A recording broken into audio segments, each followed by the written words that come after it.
We are ready, sir, whenever you are.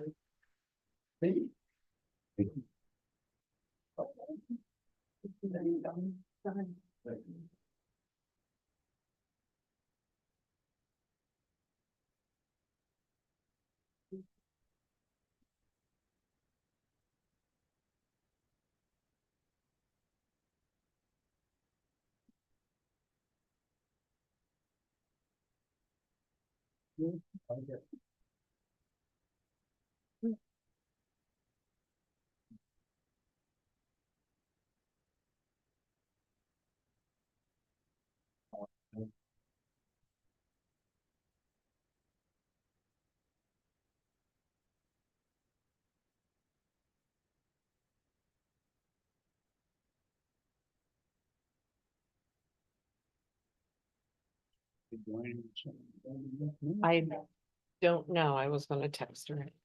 Call the meeting to order. You join me in pledge of allegiance. I pledge allegiance to the flag of the United States of America, to the republic for which it stands, one nation, under God, indivisible, with liberty and justice for all. Thank you, folks. Good evening. Looks like we got a good charge of people here tonight. Those that are in the audience, make sure you fill out our sign-in sheet there on the table in the back.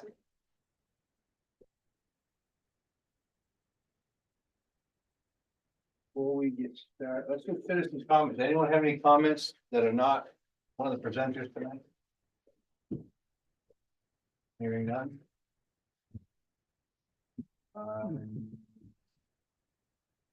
I turn the floor over to the town manager for a few minutes to give us a little update on a few things. So, welcome tonight. How is everybody? I hope you're feeling good. Soggy. So I wanted to give you a little bit of update.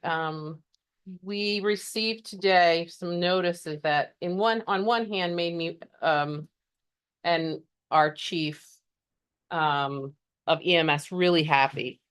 The congressionally directed spending where we had applied for the $300,000 for the ambulance would have went to the Senate floor, so we made it all the way to the end. Unfortunately, with the CR that was just passed in the latest bill before the Senate and the Congress, congressionally directed spending was removed from that spending bill, so we won't be getting the money for the ambulance. So the good news was we had such a strong application that we would have gotten the money. The bad news is we didn't get the money. So that's where we're at. But I was very proud of our application and that we had actually made it to where we could have had it. I'm just going to go over a couple other things that I'm finding that I want to share with you. Because as the federal government begins to shrink their funding, the burden of funding projects is going to probably shift to the states. And then that burden could potentially shift down to the local level. And I don't know how to forecast that scenario, and I'm just being upfront and open about that.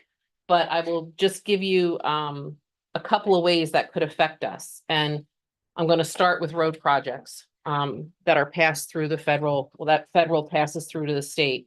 And as an example, the 2 4-way stops that were installed last year, that was with federal money. Passed through by the state, through the state to us, and the state put it in.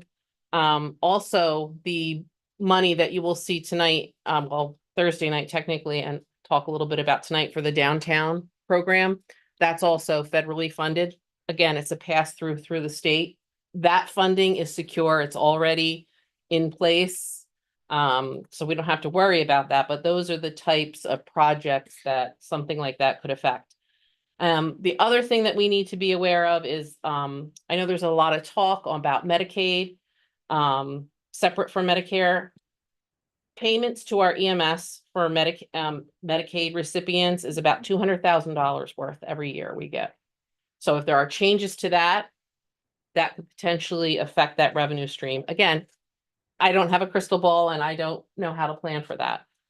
And one final thought, that I'm also having is, as benefits are cut at the federal or the state level at this point, more folks are going to be turning to the town through general assistance or our Philbrook Fund. And a great example of that was LIHEAP this year.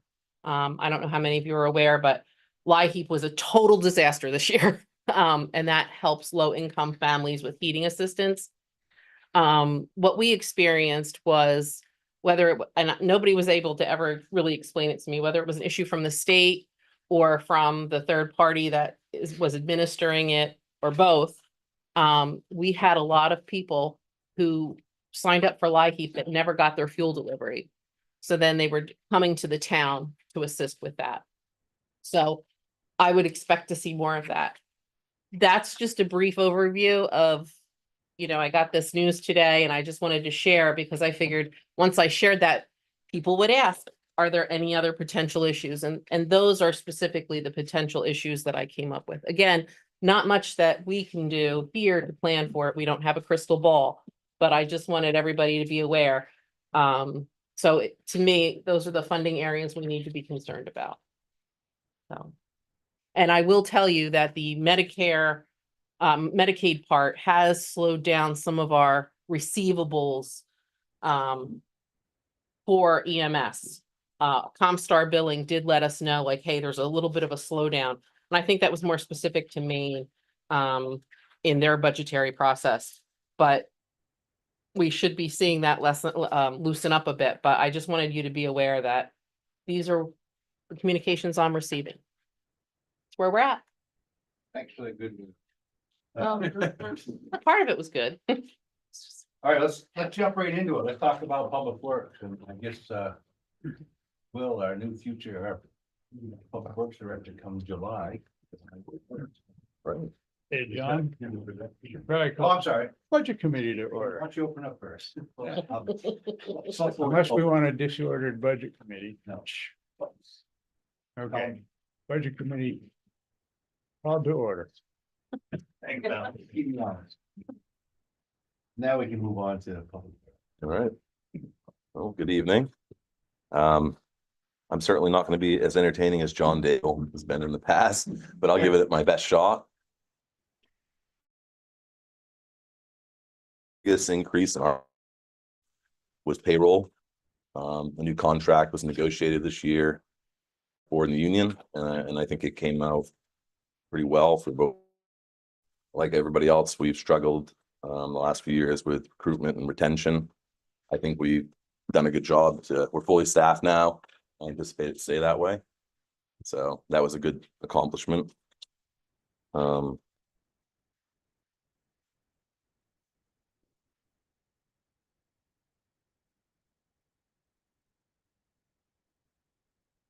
Went up a little bit on tools and equipment. We still got to install our lift.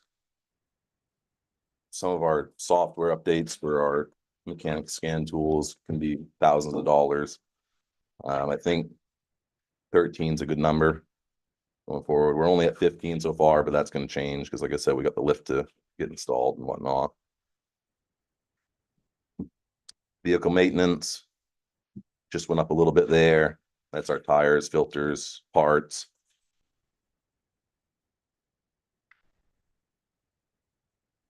And we'll go down to land maintenance. And that number, I'd actually like to reduce to 5,000 even. 6720. Because we still do have some materials, but we will need to get hay and some other things this year. But we can probably make do with 5,000.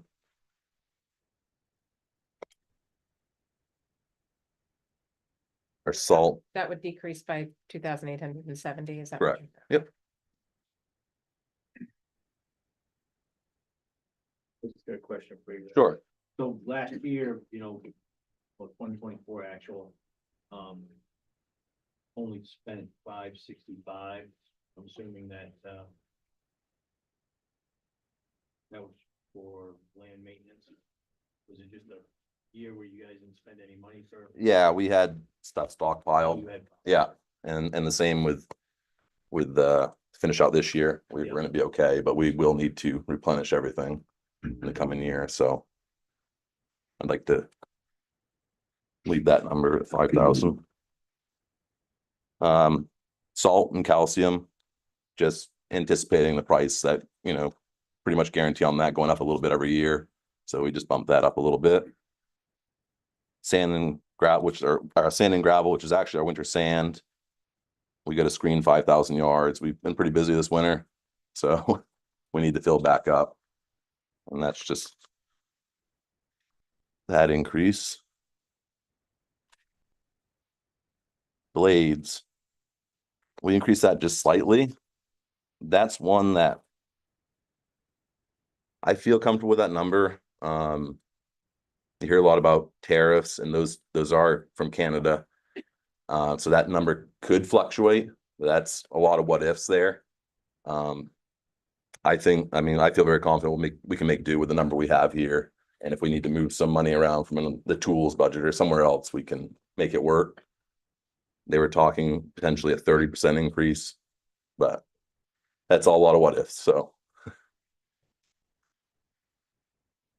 Will, a couple years ago, you guys switched the cutting edges that you Yeah, used. we're using the Polar Flex, which we've been very happy with. We're getting a lot more life out of them. I think they're easier on the trucks, easier on the roads. They do a better job. They kind of ride. They have a rubber that the blade rides in, so it kind of hugs the road surface better than a straight blade. And they've definitely been proving themselves. So we'd like to stick with those. And it makes it a lot easier during a storm. You don't have to stop and change cutting edges because they're worn out. These ones last through pretty well. So.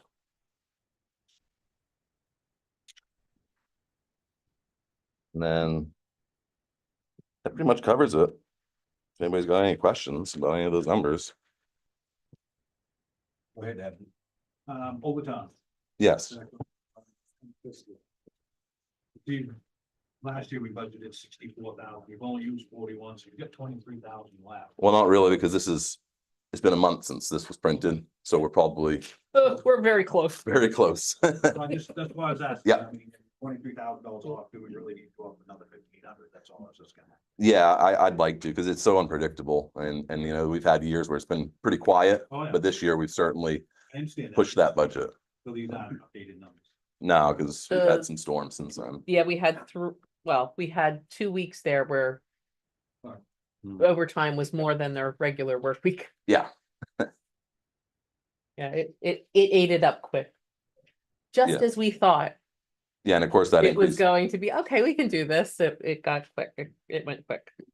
and of course that increase also is based off the new rates that they're getting with the union contract too, so. Yeah, we've spent $56,883 right now. Yeah. Thank you. Thank you, Peg. Yeah. Let's do like 56,000. Yeah, we have $7,781 left. No problem. Always one for April. We gotta save one for April. John Daigle always says that. Yeah, I plan on it. John likes to call on people. You're right, Bill. Thank you. You have a decrease in your health insurance of 9,191, and then a decrease of the health reimbursement accounts, but yet you're full staff. So what's with the decrease in health insurance? I'm gonna answer Mm, that if you sure. don't mind. Yep. Sometimes there's family status changes, so when you hire and when you don't know what you're gonna hire, you have to plan for a family plan. Mhm. But sometimes you hire people that already have coverage elsewhere, or they only need single coverage, and then those changes affect the budget. Thank you.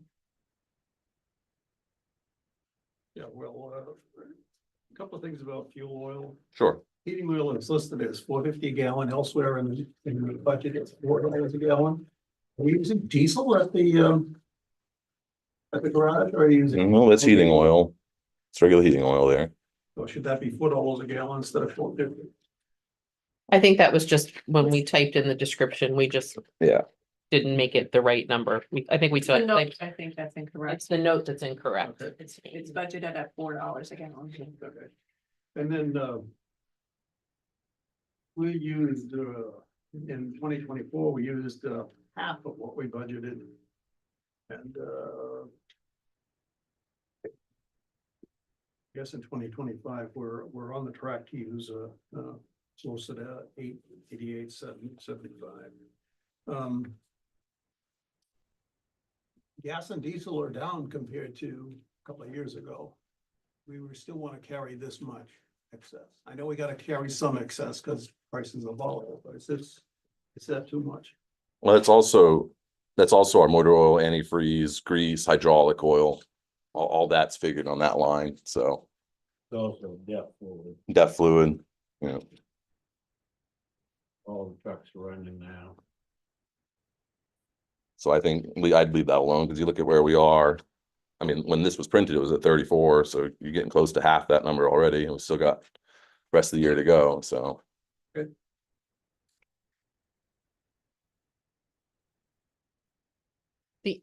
Issue that we have with gas and diesel is too, we can't lock in like we do fuel oil. So it's market rate, so it can fluctuate up and down.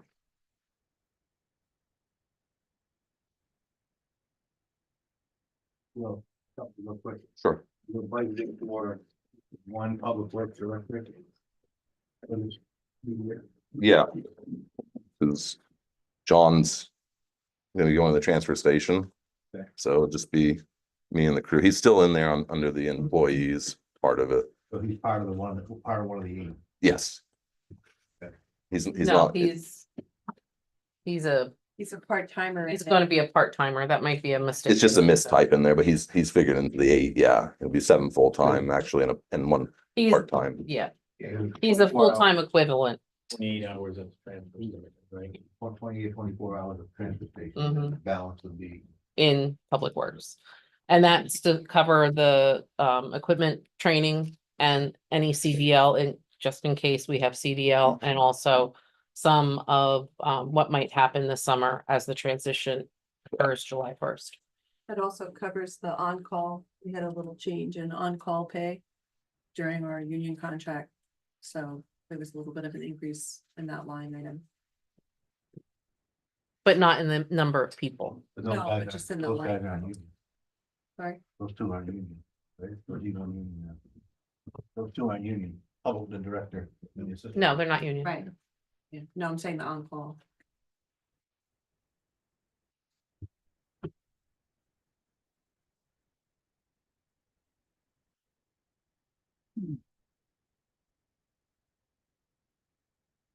Any other questions?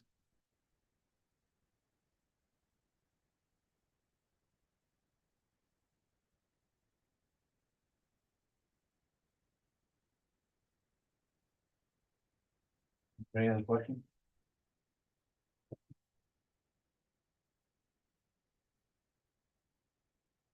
Hearing none, any select board members want to get Yep. 1,352,230. So moved. Second. Moving second, for the $1,352, $330. Any more discussion on that from the select board? Hearing none. In favor? Opposed?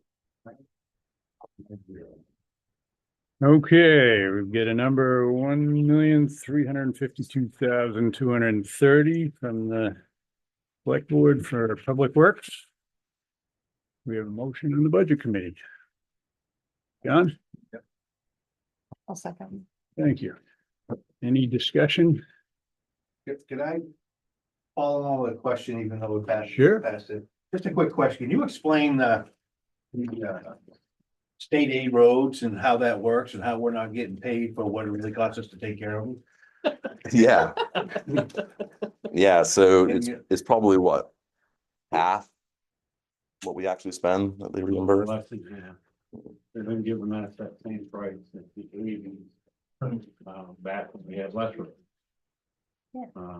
And it used to be for plowing and sanding the state aid roads.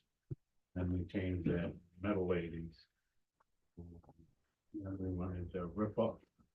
Yeah. A new rip program. They would call it rip off.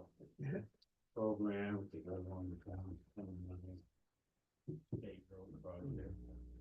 Now the money they give us, we have to use it for capital.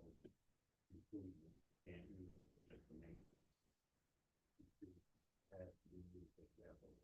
On those roads, or any road. Any road that we use that money. For those state aid roads, we're not maintaining those. State takes care of Not that. yet. Not yet. More than that. What has to be done to push it up to try and get some reimbursement from, we can get somewhat close. But. This has been going on for years. Like I said, since the eighties. You know. I don't think anybody in here has got power enough to change it. With it, everybody and their brothers tried. If we knew somebody in the legislature, though. If we did, If if only. It's a shame that we got these roads pushed on us, but, you know, I shouldn't say this, but I'm gonna say it. Not plowing with money. But what that affects our citizens, which I don't wanna do that either. You can't, you're mandated. You're mandated by the state. And the legislature is the one that voted on it. If we don't plow it to their liking, they contract it out and they send us the They bill. send us the bill. Yeah. Deal. I'm sorry, I had to ask that question. Yeah. He's waiting on you to Since you call. opened up the can of worms. I was gonna let it go, but what's it cost us per mile to plow the roads, John? Ourselves personally, down. Yep. We're right around, I'd say right around 4,000. Per mile? Yeah, if we turn around and do everything that we're doing. If we're just doing what a contractor does, around 4,000, doing what we're doing. We're around 5,600. Cause contractor doesn't haul off snow, contractor doesn't clean up sidewalks. It's usually a different contract, they don't clean up ditches, trees. That's per mile for the season, That's per mile. for the season. How many miles of state road do we do? We do, I think 30 something miles. So we got roughly $120,000. So what do we get from the state? Is it 70,000? At around 70 to 82. 82, I think. Ringing a bell. We're still $45,000 short. Oh, yeah. 86. 86. And they're anticipating that number to stay the same this year. It's been that way since the early 80s. And we did willingly take some state roads too. Unfortunately. Well. Well, not we, but It was- predecessors back in what, 2010? That 3 miles. And then in the early 80s, we put that 14 miles. And the 3 miles. It wasn't a we decision. It was the town father's decision. I didn't want it. Because we ended up, it used to be before they gave you back a road, had to be hot topped and ready to go. Last road they gave us, it was been hot topped 3 years before and they just painted it on there. So 3 years later, I was back to selectmen, asking them for 200 and some odd $1,000. That 3 miles we just took. And then they looked at me and said, what happened? Guess what I did? You guys asked.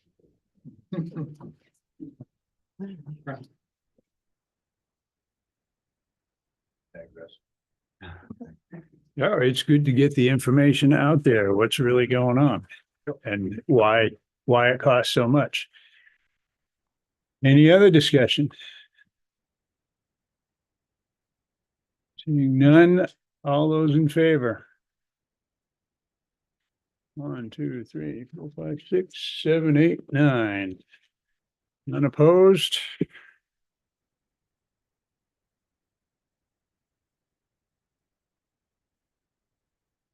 Want to do parks and cemeteries, it's straight on the, I think we already did parks and cemeteries.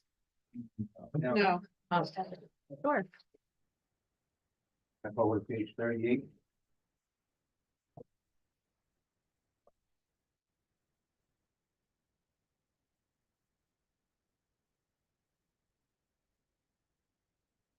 So you'll see we have $4,000 for supplies. We haven't used it in a couple of years.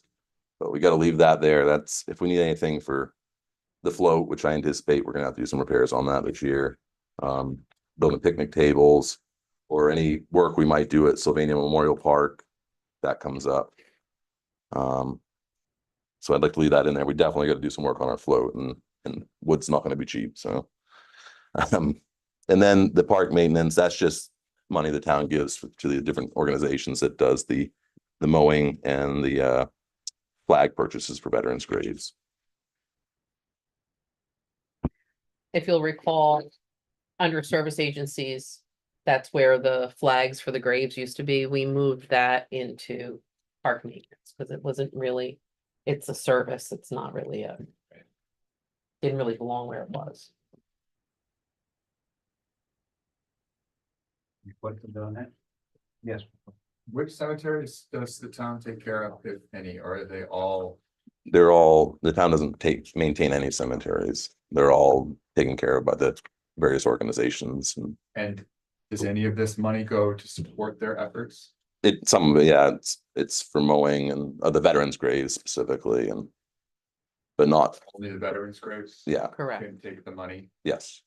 So does that mean that the veteran has to be in the cemetery, or that is being cared for, that the money is going to? It's- Or it- only the actual grave of the veteran The spec- amongst the other graves? The veterans grave specifically, as I understand it. We'll get an invoice that says 65 veteran graves at $13, because there's like a long-standing $13 per veteran grave mowing fee that they would send us a little, it's handwritten sometimes from the association. And then the town will just reimburse them. Basically, it's like a reimbursement. It's not gonna cover any of their expenses, and it's actually kind of a difficult situation for Waldeboro, and I'm sure across the state, to find people that'll take care of the veterans' graves or graves in general. So, So a lot of Part of this that money goes- isn't actually used. I mean, it's not all every year.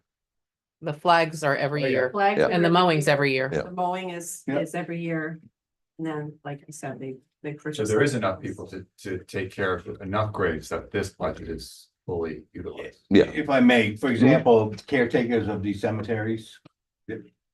They'll typically mow the whole cemetery. Yeah. And they'll count how many veterans they have, and they'll submit an invoice to the town to reimburse for those veterans in that particular cemetery. Yeah. If not, by law, if there's a cemetery that's not being taken care of. The town is responsible to make sure those veteran graves are taken care of. So you may have 40 graves with hay bales, but 1 or 2 veteran cemeteries that mowed. As far as flags go, town purchased flags, the American Legion, some of the veteran organizations, they go around and put the flags up in the different veterans. Plots. That makes sense. So not all cemeteries, they're not all administered by the same people. So sometimes you'll have a cemetery that only mows twice a year. And other cemeteries mow every 2 weeks. It depends on who their board is, their cemetery board essentially. Have we ever not had enough money to support mowing of veterans' graves? nope, it's, no.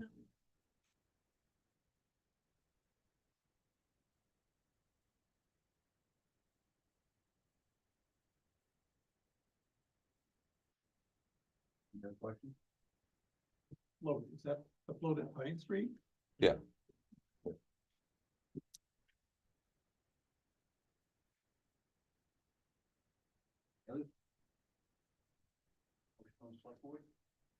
Motion of 13,200. Second. Moving seconded for 13,200 for parks and cemetery. Are there any more discussion on that from the select board? Hearing none, all in favor? Opposed? 5-0. Okay, we've got 13,200 for parks and cemeteries. We have a motion. Over. Thanks, Scott. Second. Second, Rico, thanks. Any more discussion? All those in favor? 7, 8.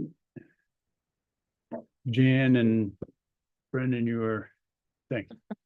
Okay, 9 and none opposed. Thanks. We got you up here, Will. How about your, you want to go your capital real quick? Sure. So our equipment reserve is pretty standard. Jump over the capital first.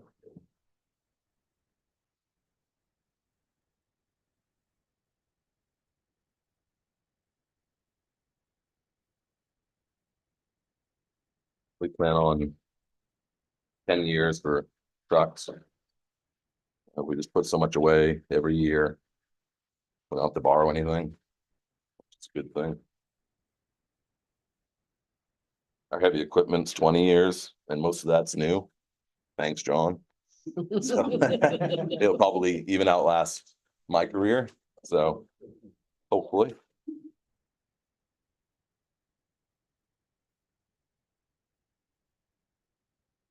So it's just pretty standard there, just putting, like I said, so much away every year.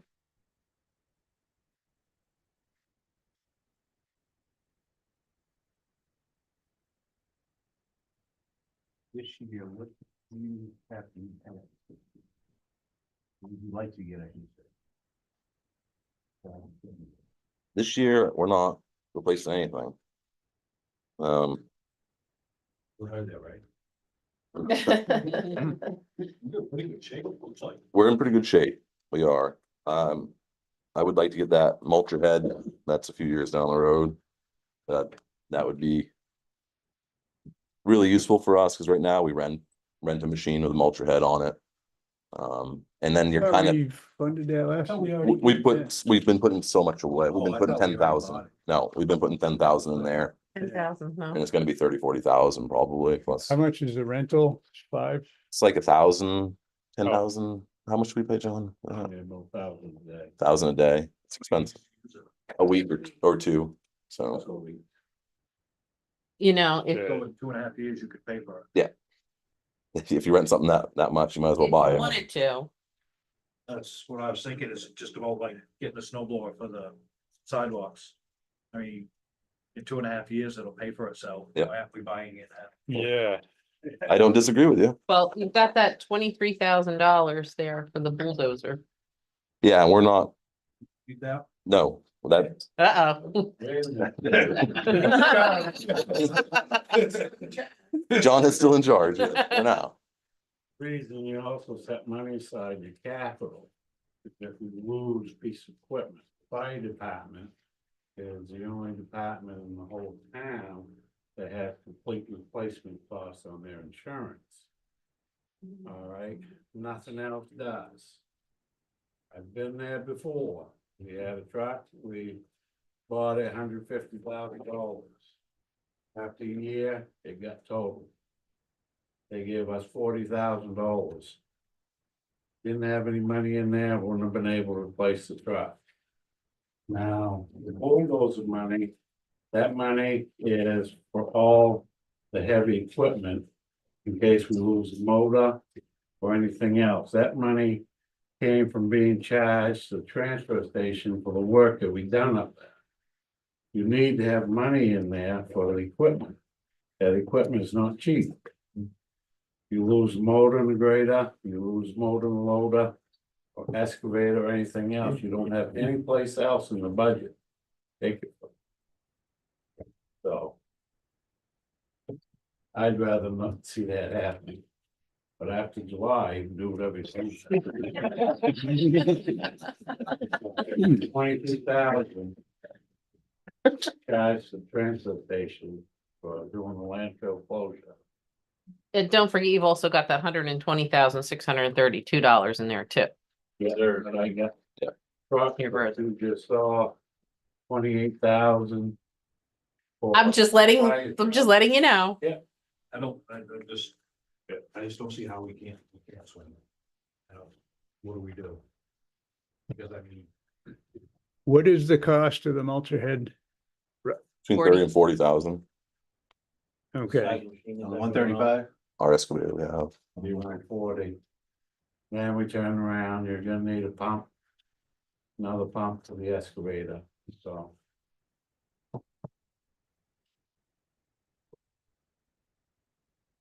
That's something we can address in the next budget cycle too, if we'd rather. I think they're thinking about adding it.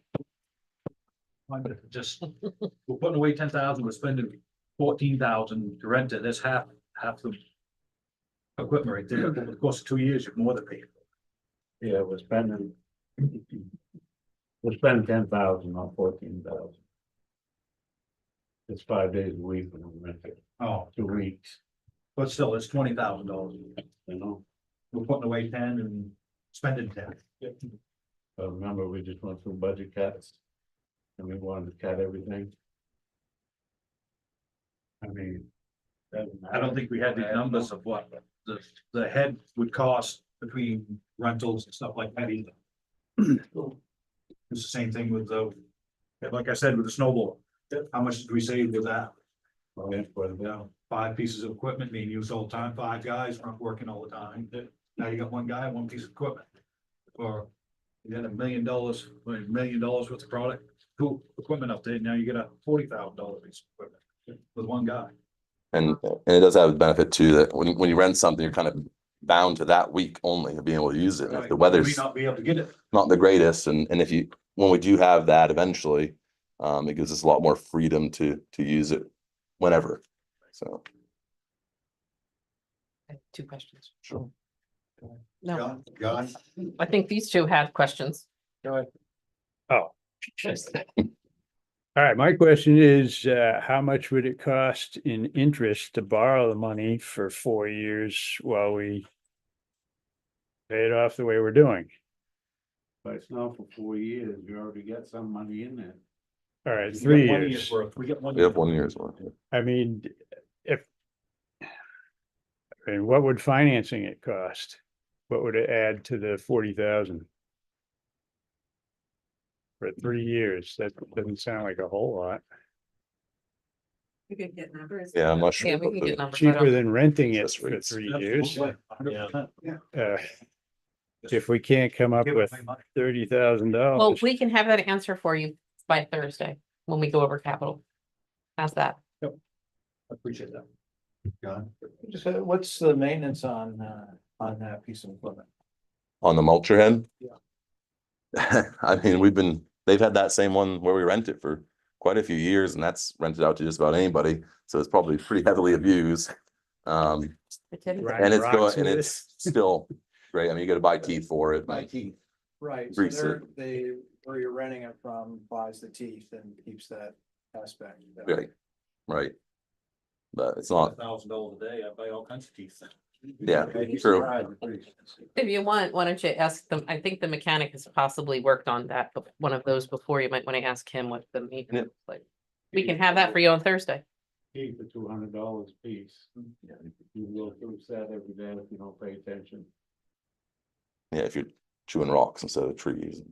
So it's nice that you can give it back right now. You have to buy the teeth when you rent it. They give you so many with a rental, and I'm sure if you went above and beyond what would be considered normal wear, you'd pay. But we have a skilled operator, so hasn't had too many rocks, so. So are you shaving the extra teeth every year? No, those go back to the machine. Yeah. Start now. So you came in here not asking for this piece of equipment this year, but you might get it. Maybe you should try that with other. Maybe. Yeah, this one, it just makes sense. Yeah, we'll get you better information, more information. Yeah, we can give you some information. And I'll have it back for you on Thursday night. Any other questions on the capital? We'll vote on this tonight. We'll talk about it again. Anything else for public work? Well, you just had the highway construction and the surface paving. You want to wait for that for Thursday? We'll jump into that. So the highway construction reserve.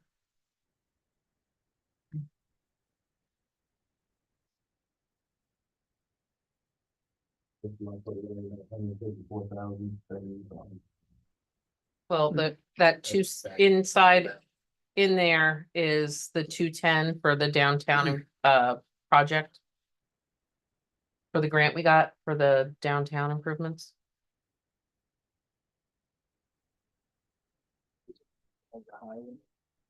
So the highway construction reserve.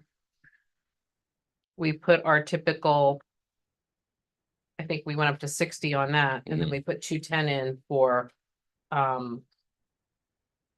Our portion of the grant for the downtown improvements that we're doing with the state through the village partnership grant. So that's where that grant lives. You mind explaining, So the downtown, about that? do you want to, or do you want me to, Will? I haven't heard anything more about the downtown. Okay, so the village partnership grant with the MDOT is a program that you can share costs with the state. So they're putting in 210,000 and we're putting in $210,000. And basically what was recommended by the MDOT was that we consider to slow down traffic and improve the traffic flow and pedestrian walkability of downtown is to rearrange the corners, the four corners a little bit. To just make it a little bit more walkable and a little bit more manageable when you turn. And also put in speed tables that will reduce speed in downtown. And that includes down Friendship, Jefferson, and both sides of Main Street. So that there'll be speed tables put in, not speed humps that go ta-dum, but they're more table-like. So that it was part of our downtown plan that we submitted to the MDOT, and those were their recommendations as traffic calming measures.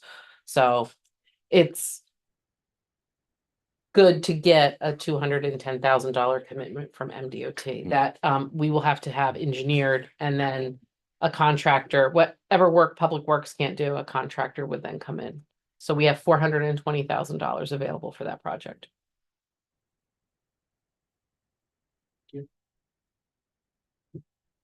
Surface paving. Yeah, as you see, we have a balance, but that's gonna be, we gotta finish Old Augusta, the other end, Warren end of Old Augusta, Burnham and Mill. We used about half of it last year. We made good progress, and as you can see, the dump road and some others are a lot nicer than they were. So, That's what's left over on the contract from last year. Yeah. That we awarded. At 714, Mhm. 715. So then for next year, with 25, you've got two roads you want to do. Old Route 1, which we took over, right? I plan on doing 1 mile of Old Route 1. Mainly from Main Street up over, that's really the worst part of Old Route 1 and Back Cove. And Orf's Corner, which is gonna need some work, so. Well, how many miles of paving did we do this past year? Probably what's 7 or 8 miles. What we got done so far? Yeah. We got about 5 done. We got nothing. Well, another 3.5 more to go. To do from last year's Good project. move Yeah. from last year's project. And how many are you gonna do this year? This year, we're trying to get our 5 miles. So you'll do another 1.5 miles. No. So you're gonna try to do 8.5 miles this year. We're gonna try, but you gotta remember that budget goes from, June to July. We're still in the same budget.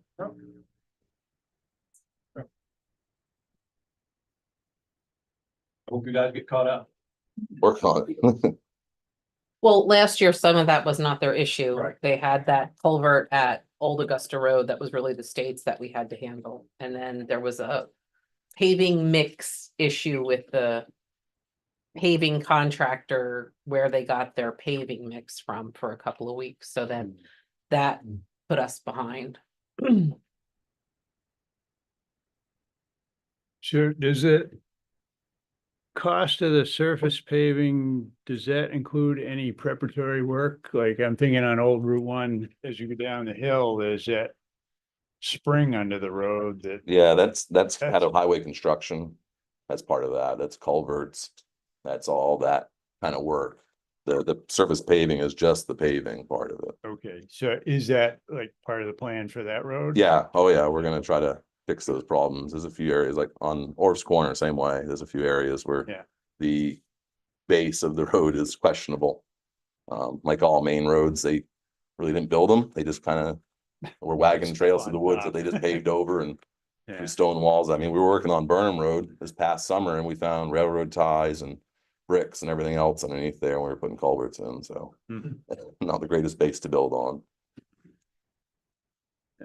So that's covered in the 60,000 It is. additional in the highway Yep. construction reserve. And of course that, you know, we keep it balanced in there because that's also like we're trying to put away for eventually paving our dirt roads too. And that's kind of what highway construction, we try to build up a little bit. But What do we have left for dirt roads? How many miles? Almost 10. And, yeah, 10 miles. Yeah, 15, my first stat. That would be basically just 2 years of paving at our normal rate, you know, maybe not. More than that, because then they gotta build the base up to make sure. You probably got 2 layers of tar versus 1 layer. sticker, yeah. And you gotta do a lot of work. You gotta widen some of them. You gotta, there's a lot that goes into it. And then you can't, you know, neglect your paved roads existing. You want to stay on top of that. It's a lot cheaper to maintain paving than it is to let it go. And then the road falls apart, like we saw with Reef, Dump Road. He would end up using more material. But that was because that's a budget that in the past been cut when things are tight, it's paving. It's easy to cut it, it's a big number and, you know, but then you end up paying more in the long run, really, if you don't stay on top of it. I think also it was being cut a little bit because it wasn't getting done. And it's true, and that was the staffing issues, which Staffing, but I mean, you couldn't get contractors to get here. is true, yep. I think that's the biggest part of it being cut, is Yeah. because the work wasn't being done. So when are we gonna start paving some of these dirt roads? We talked about noise and at least half of Flanders. Probably the next budget cycle, seeing what we can work out and getting some of that done. But it all depends on how things go with the workload we have and what money's available, so. You guys been working on these roads, keeping them up and building them up. So. We have, we put a lot into Flanders this Yeah. year and that's looking pretty good. It's a lot better than it has been in the past. Yeah, it certainly is, yeah, Holding up better. it is.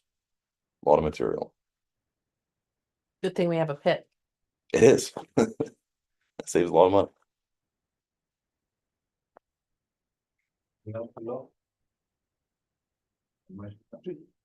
Is the cost of paving materials going up significantly this year or what's? I haven't your heard outlook? anything like that. So I would plan on, you know, the same kind of range that we plan on now. So The roads that were under contract last year. they're that's under that covered. price, yep. It's all in, Escalated clause on that. That's to have an escalated clause. And that's because in case fuel goes up. Yeah. And everything else. You know. Hmm. It goes up, to cover that cost. So. It wouldn't be that simple.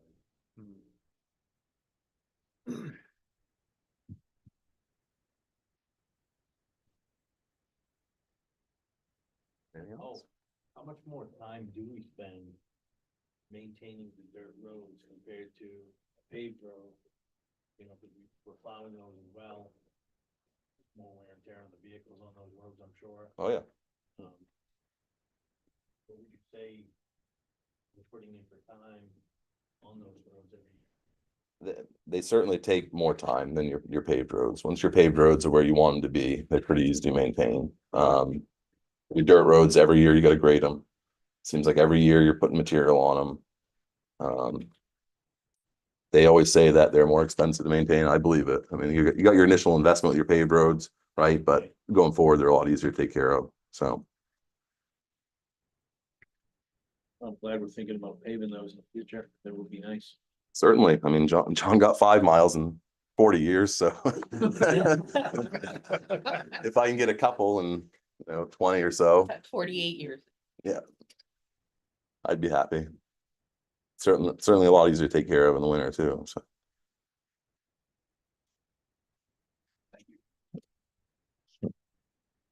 You survived your first one I did. of Good many. job. Thanks. New recalls. Thank you. Okay, now we're gonna move on to agencies. So we see a few people here. From the agency. So we'll go with the folks that are here first.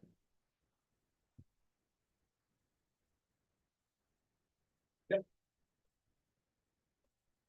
Any healthy kids here? Lifeline not here. LCTV, you're here. He's here. Can't find you. There you go. I left. So we have Larry Seidlinger. LCTV, County Television. I am Larry Seidlinger, Executive Director of LCTV, and make my yearly pilgrimage to Waldeboro. Seems like I spend almost every day over here for some reason or another. We are requesting $20,000 this year, which is an increase of $5,000 over last year.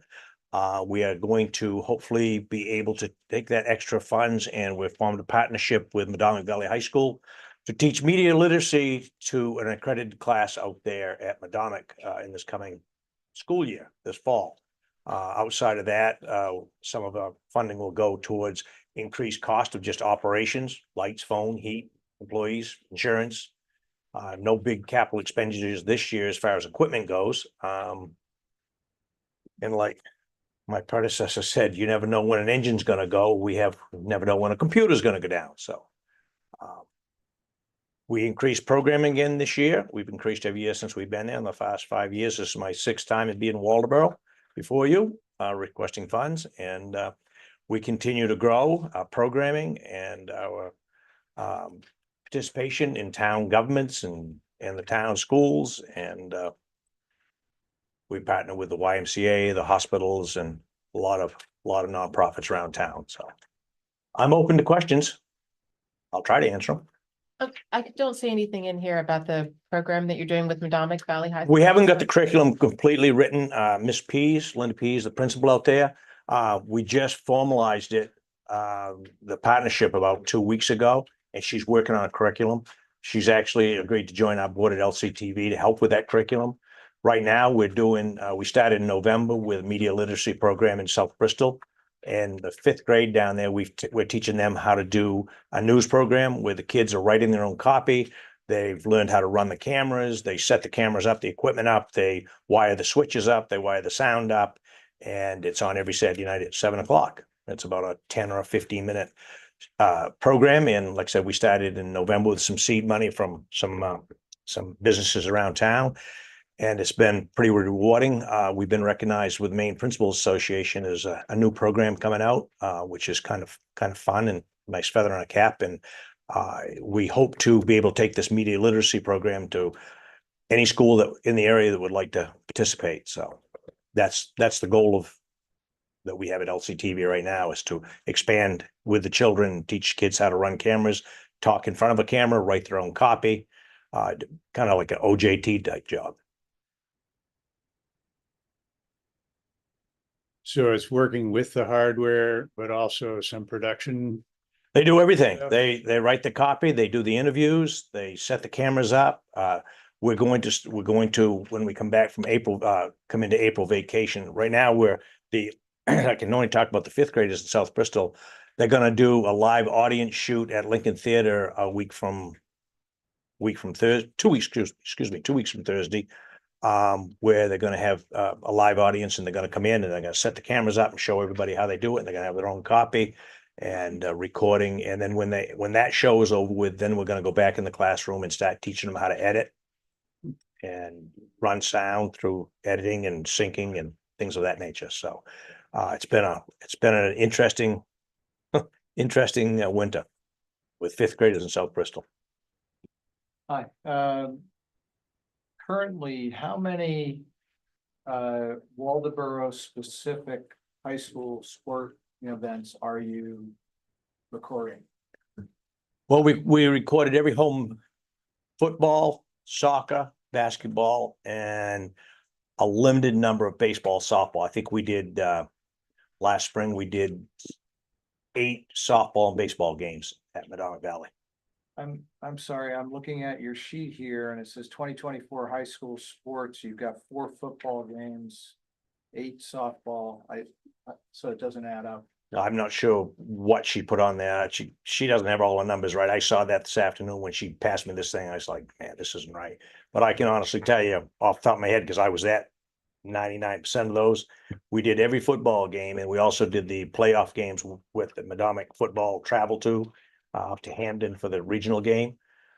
We did all of the home soccer games. We did all of the home basketball games. We did 8 baseball and softball games.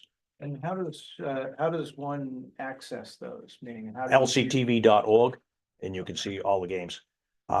We have now, in late 2024, we came up with we developed a paywall because we have to pay for that time on the cloud. So if you want to watch it live as it's happening, it doesn't cost anything. If you want to watch it afterwards, it's a $10 a month fee or $100 a year, whichever, for special events like that. So when you're recording that game live, someone can watch it for free That's correct. on lctv.org. Okay.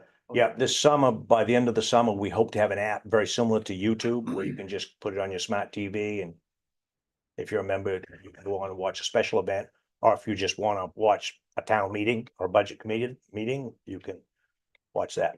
So speaking of the meetings, you're rebroadcasting the. That's correct. Recording that's the town's That's currently correct. making. That's correct.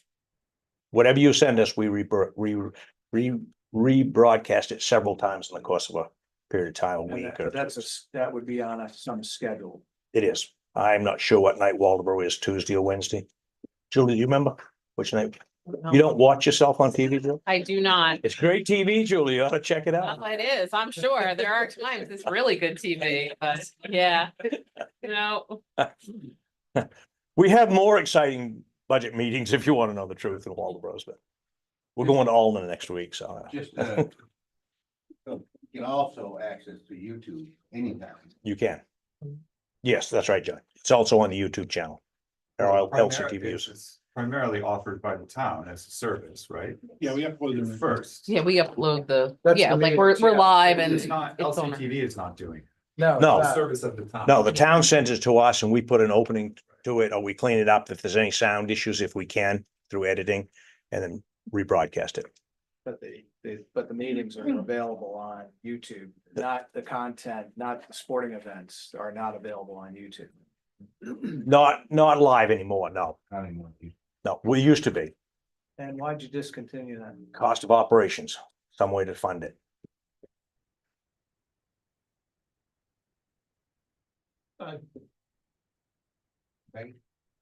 Um, 33% increase is a pretty steep increase. What's that? A 33% request increase is quite a bit.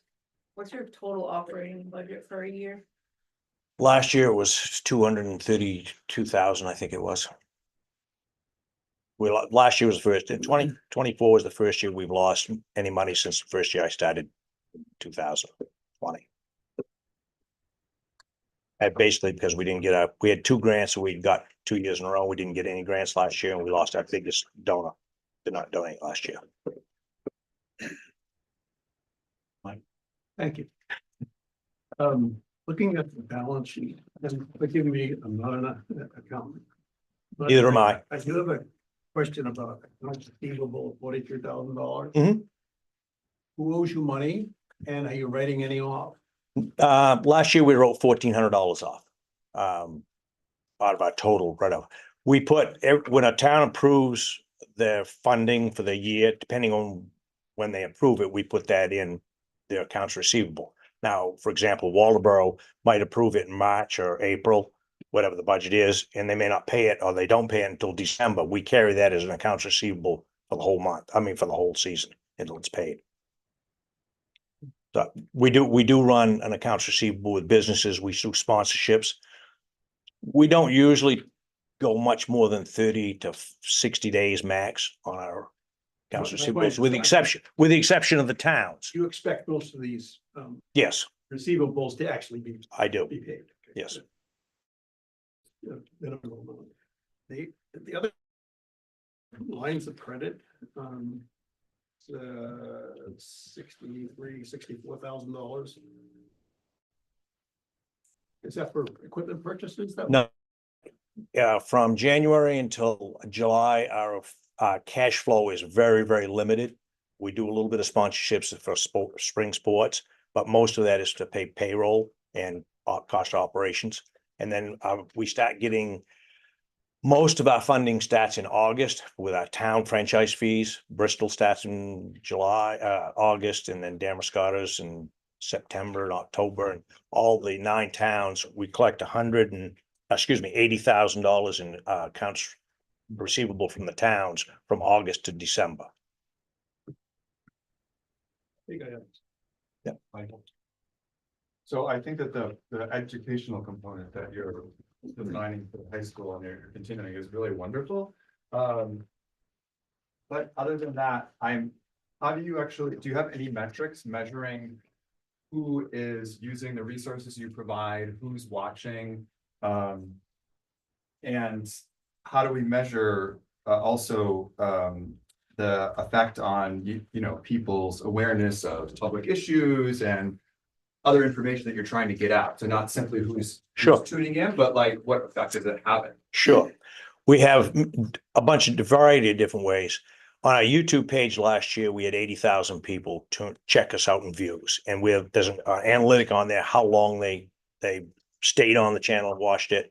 And we took anybody stayed over for like 15 minutes. And that was that we came up with the 81,000, I think it was, total viewers.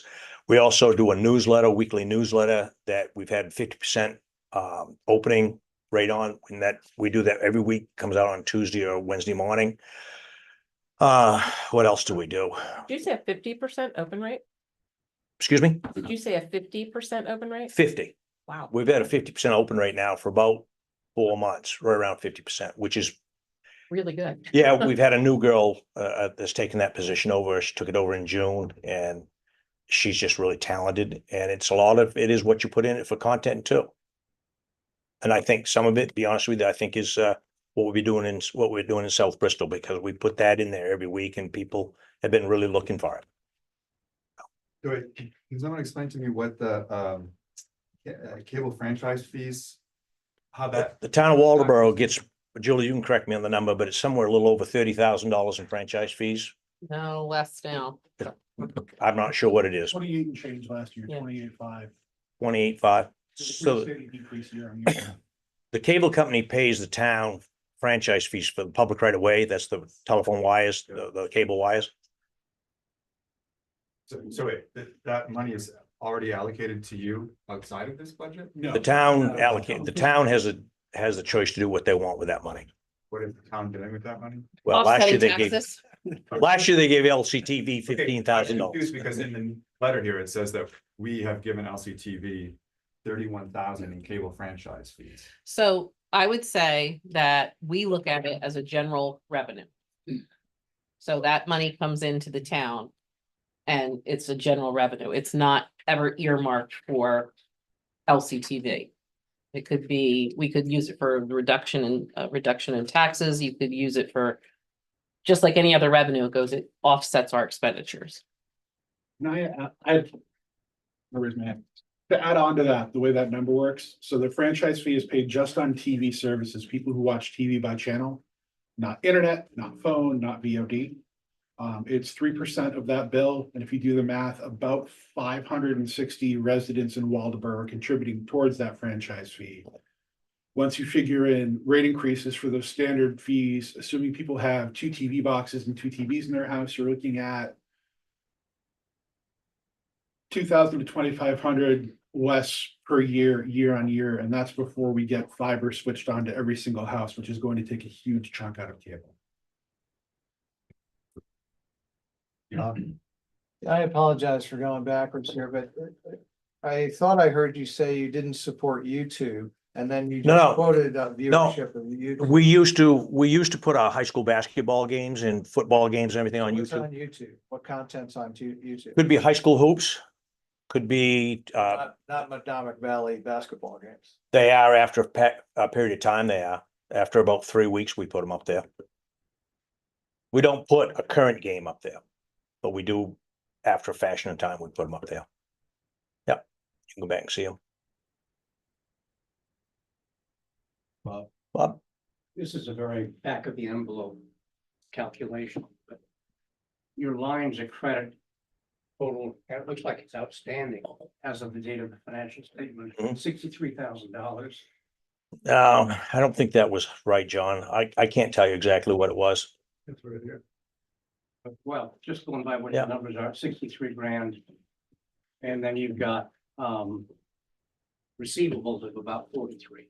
Hmm. So your receivables, which I guess cure the lines. of They do. credit, aren't covering the lines. of Mhm. credit. Are you at all concerned about that? I'm always concerned about it, John. Just it's fundraising. That's- Bob, excuse me. I'm always concerned about it. And last year was, like I said, was the toughest year that I've had since I've been at LCTV. We didn't get our grants that we'd hoped to get. We didn't get donations that we thought we was gonna get. And sponsorships were down considerably from the year before. And I can't tell you why. It wasn't because we didn't ask. Believe me, we asked a lot. I could give you some examples, but I don't need to bother everybody right here, but. Yeah. And I don't know what the future holds, be honest with you. I really don't. Are there any members of the school board here? So I love the concept of what you want to do with assisting teach classes and video. What you've described is a very light version of what I expect almost every modern school to have, and I'm wondering why our schools don't. I can't answer that question. What are you guys editing on? Are you on like Adobe Premiere? Premiere, yeah. Okay. It's not for lack of us trying. I've approached both high schools that we work with a lot, Lincoln and Madomic both. Lincoln was not even interested. 5 years ago, I went to Lincoln when I first started this job. They weren't interested. And I talked with Madomic several times. Earlier, I'd had a little recess there, but I went back to Miss Pease this year and I said, this is what we're doing in South Bristol, because I actually had something to show her. Rather than just a pie in the sky idea, I had something to show her that we've been doing. And she was all over it. She said, this is good stuff. Let's talk. And we've had many conversations and brought her staff in, and we're in the process of forming a game plan for the next fall. And I'm not questioning your effort there. If I go to help someone in a local high school, I'll pick Portland, for example, because I spent a lot of time in the Portland school system. Media literacy is more or less a graduation requirement. And it's really nice that you're willing to try and help them out, but looking at the numbers I'm looking at the content that I see come out, I question if it's enough for those schools. And that's sort of outside this thing here, but they are connected. So it's a question I wanted to ask. Maggie? What's the arrangement with the school with regard to any exchange of funds? So in other words, is the school also in their budget process looking at putting funds They into are. this program? They are, Mrs. Pease is working on some kind of grant funding. She says she knows where there's money available. As we get into the spring more and early summer, that's in her ball, her camp. This teaching school is I'm out of my element teaching school, but I think it's a great program and it's one we've had a lot of fun with. The kids are really, really in tune to it. They're doing some really neat things. When fifth graders go up to a Don Carrigan and say, can I interview you? And he's all over it. That's pretty good stuff. It's good stuff to see. And it's teaching them, I mean, just these 4 or 5 fifth graders in South Bristol's a small school, but to see them grow as far as being able to talk to complete strangers with a microphone in their hand has been really, really, really positive. Do you know yet how many students would be able to participate? I mean, you mentioned that this $5,000 increase is largely for this program. It's seed money to get this program off the ground. Mrs. Pease is targeting at least 10 to start with. Hopefully we'll have more. Sky's the limit. And money and manpower is the only thing that's holding us back. I mean, there's a lot of things that can be done at school. One school I can think of right off the top of my head that does a really, really good job is Nokomis High School. If you watch any of their sporting events, the 3 and 4 camera shoots, people on the mics, people doing interviews. That's all kid generated with advisors looking over them. So that's good stuff. And this $5,000, how much of the total cost of the project is this $5,000? Well, what we've done is we started a program called this media literacy that we're just putting a chunk of money into it and then drawing out of it. You know, we really don't know where we're gonna go with it, whether we're gonna have to hire somebody to teach this or be part of somebody's job. It's not gonna be my job, it's gonna be somebody's job to go to these schools, teach camera work, teach video work with the advisors to write copy, teach kids how to budget a program, what it costs to do that budget. You know, how much does an announcer get paid per hour? How much does a cameraman get paid per hour? And come up with a budget for each project. So it's more than just video. It's the 3 R's really. Bob, I'm thinking about your financial year. It sounds to me like once a year franchise money comes in later in the year. So kind of budget and keep your fingers crossed. I do, Bob. Wouldn't it be possible maybe to start your financial year in September? We had it in July. You know, what you've got banked. Yeah. My concern is since you've got a payroll of $110,000. And I don't know how many people you're employing, that's pretty sizable given your revenue is coming. And it is a service industry, so it's gonna be payroll intensive, no question. But given the way your cycle works and your needs to meet payroll, I'm wondering if it would be more judicious to start that year in September instead of. Might be. We got some board openings, Bob, if you want to join. Any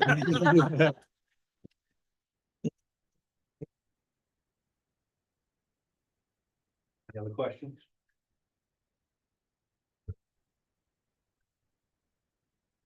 Board?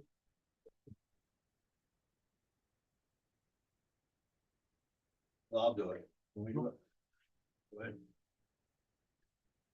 I make the motion that we keep them flat funded the same as last year, 15,000. So. Second, any more discussion? All in favor? 4 against, 1. 4-1, 15,000. And amended number. Okay, we have a figure from the selectmen of 15,000 for Lincoln County TV. Do we have a motion on that amount or a different amount? So moved. 15? Second. Second. Any discussion?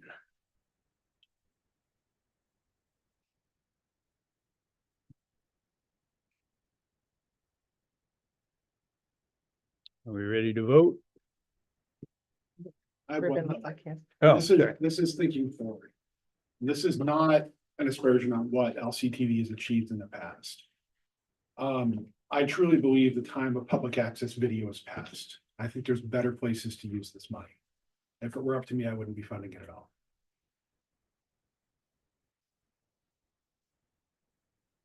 I also wouldn't be putting any, the complications as we are aware of with the school budget. I wouldn't be putting any banking on a program getting through in the foreseeable future, and this amount of money should be directed specifically towards that, not through another organization. I would also add that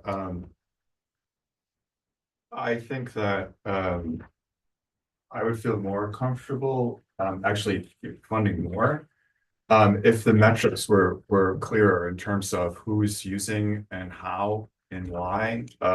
Just number of people opening up YouTube videos for an extended amount of time doesn't tell us that much.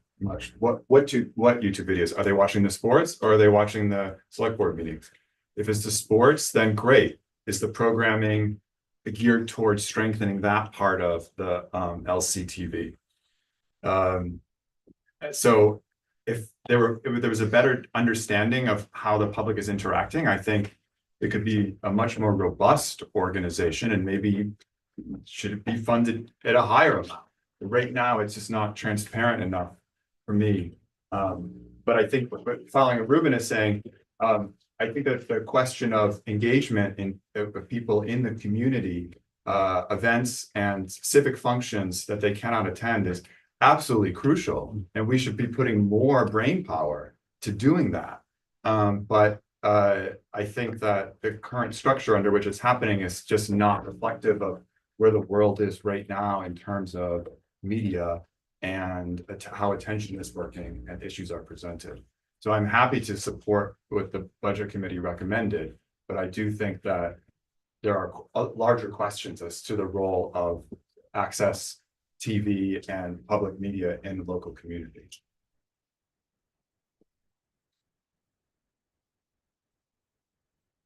Larry, do you want to respond to that? Sure. You have a Sure. vision of how to move ahead? Yeah, I just. Well, I think you need to I- vote. that's Wait, okay. don't have a problem wait, with it. guys, I think you're, first of all, I don't think you asked him to respond. You've already voted. They've already voted, so you need to call your vote and then go on from there, and then the chair can decide who gets to speak. Well, I thought Ruben brought up an interesting point. I understand that's, but we gotta follow the rules and You got a motion for. You got a motion. And did someone second that?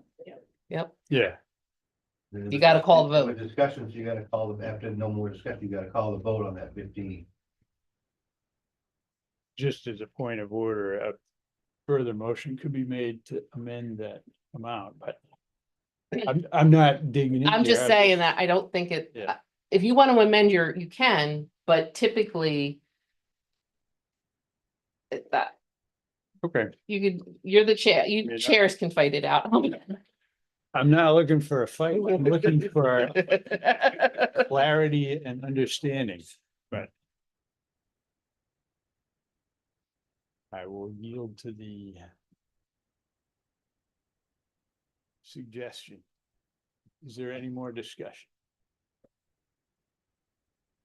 Voting on $15,000 for Lincoln County TV. All those in favor? 1, 2, 3, 4, 5. All those opposed? 1, 2, 3, 4. That adds up to 9. 5 to 0. I'm 5 to 4. 5, 4, 2. 15,000, make that change back. You did. You want to vote or you want to wait? Oh, right, no, wait. Next on the list, I see Mid Coast Conservancy. New request this year.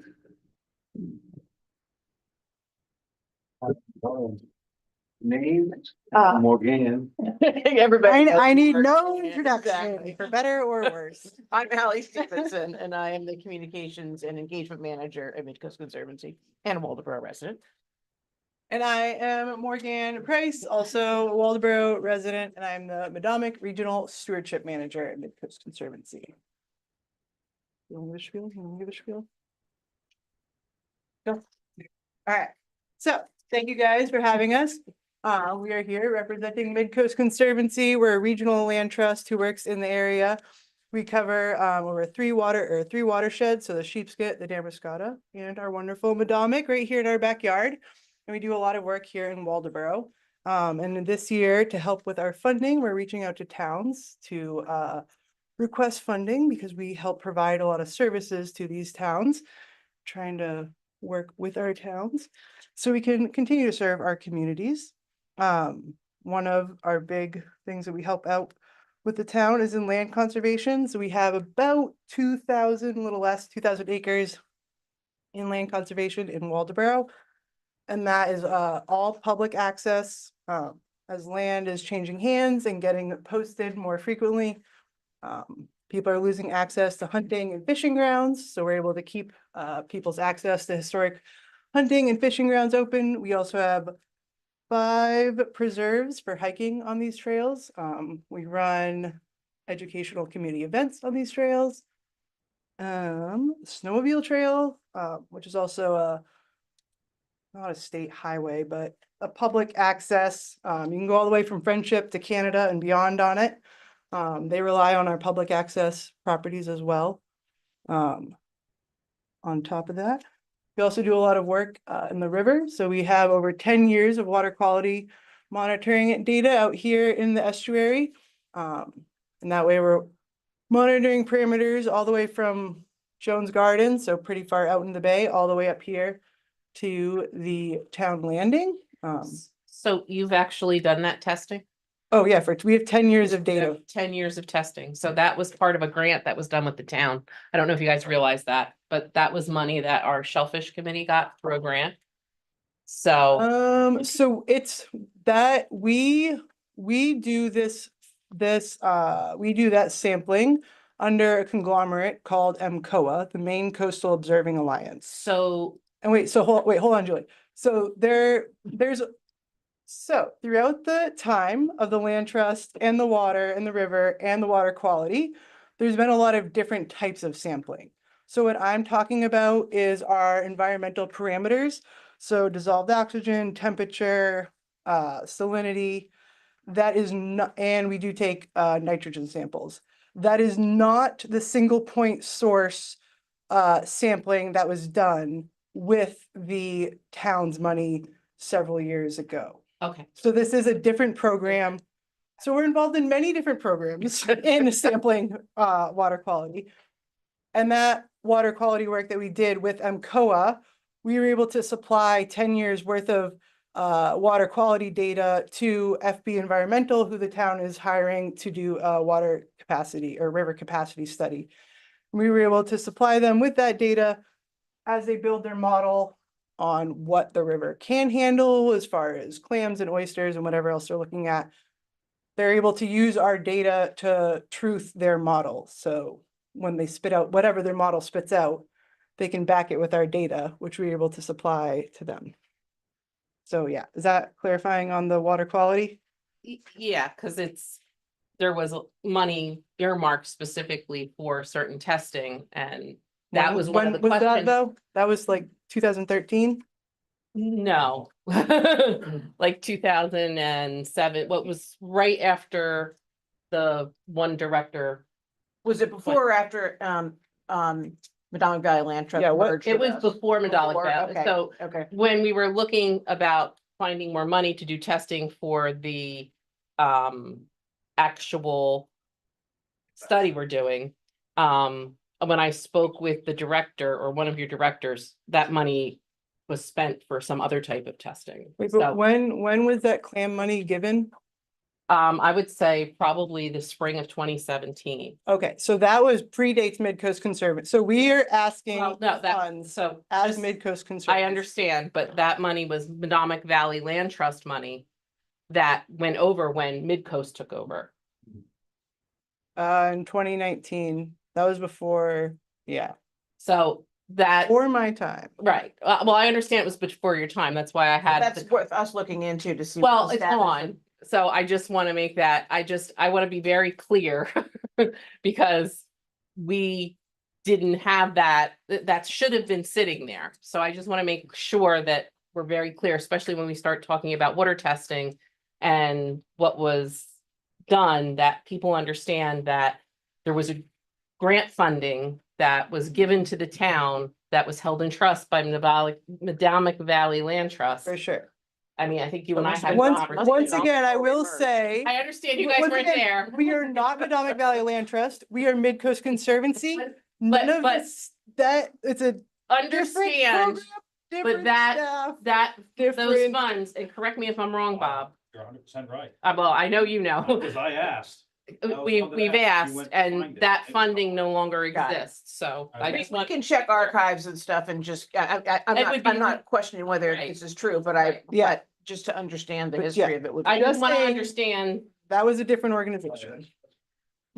sorry. All right, Also on top of the, Presentation, Mike, and then we'll. so yeah, also on top of the other things that we do to benefit, the town of Waldeboro at no cost to the citizens here as we work with the high school.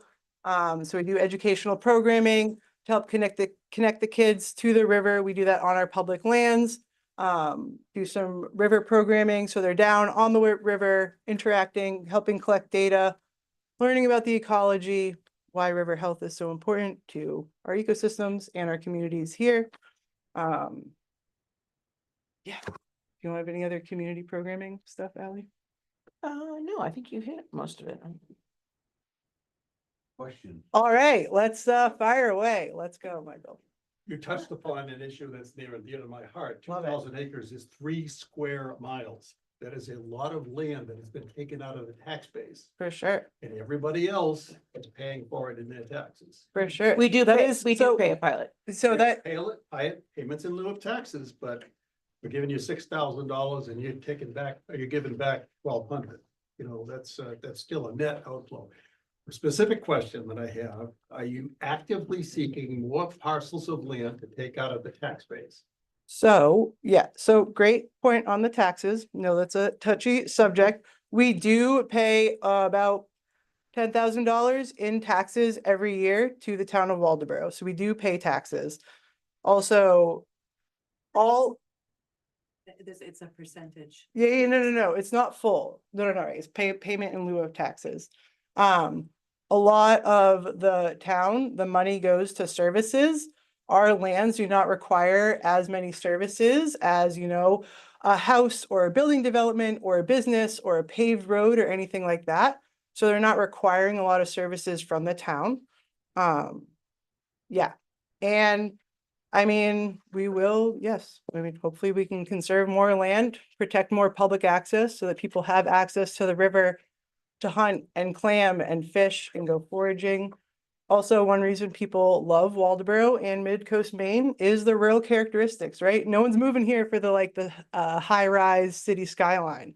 They're moving here for the beautiful wilderness, ecology, woodlands, rivers, the healthy rivers that we have. That's why people care about this area and love this area.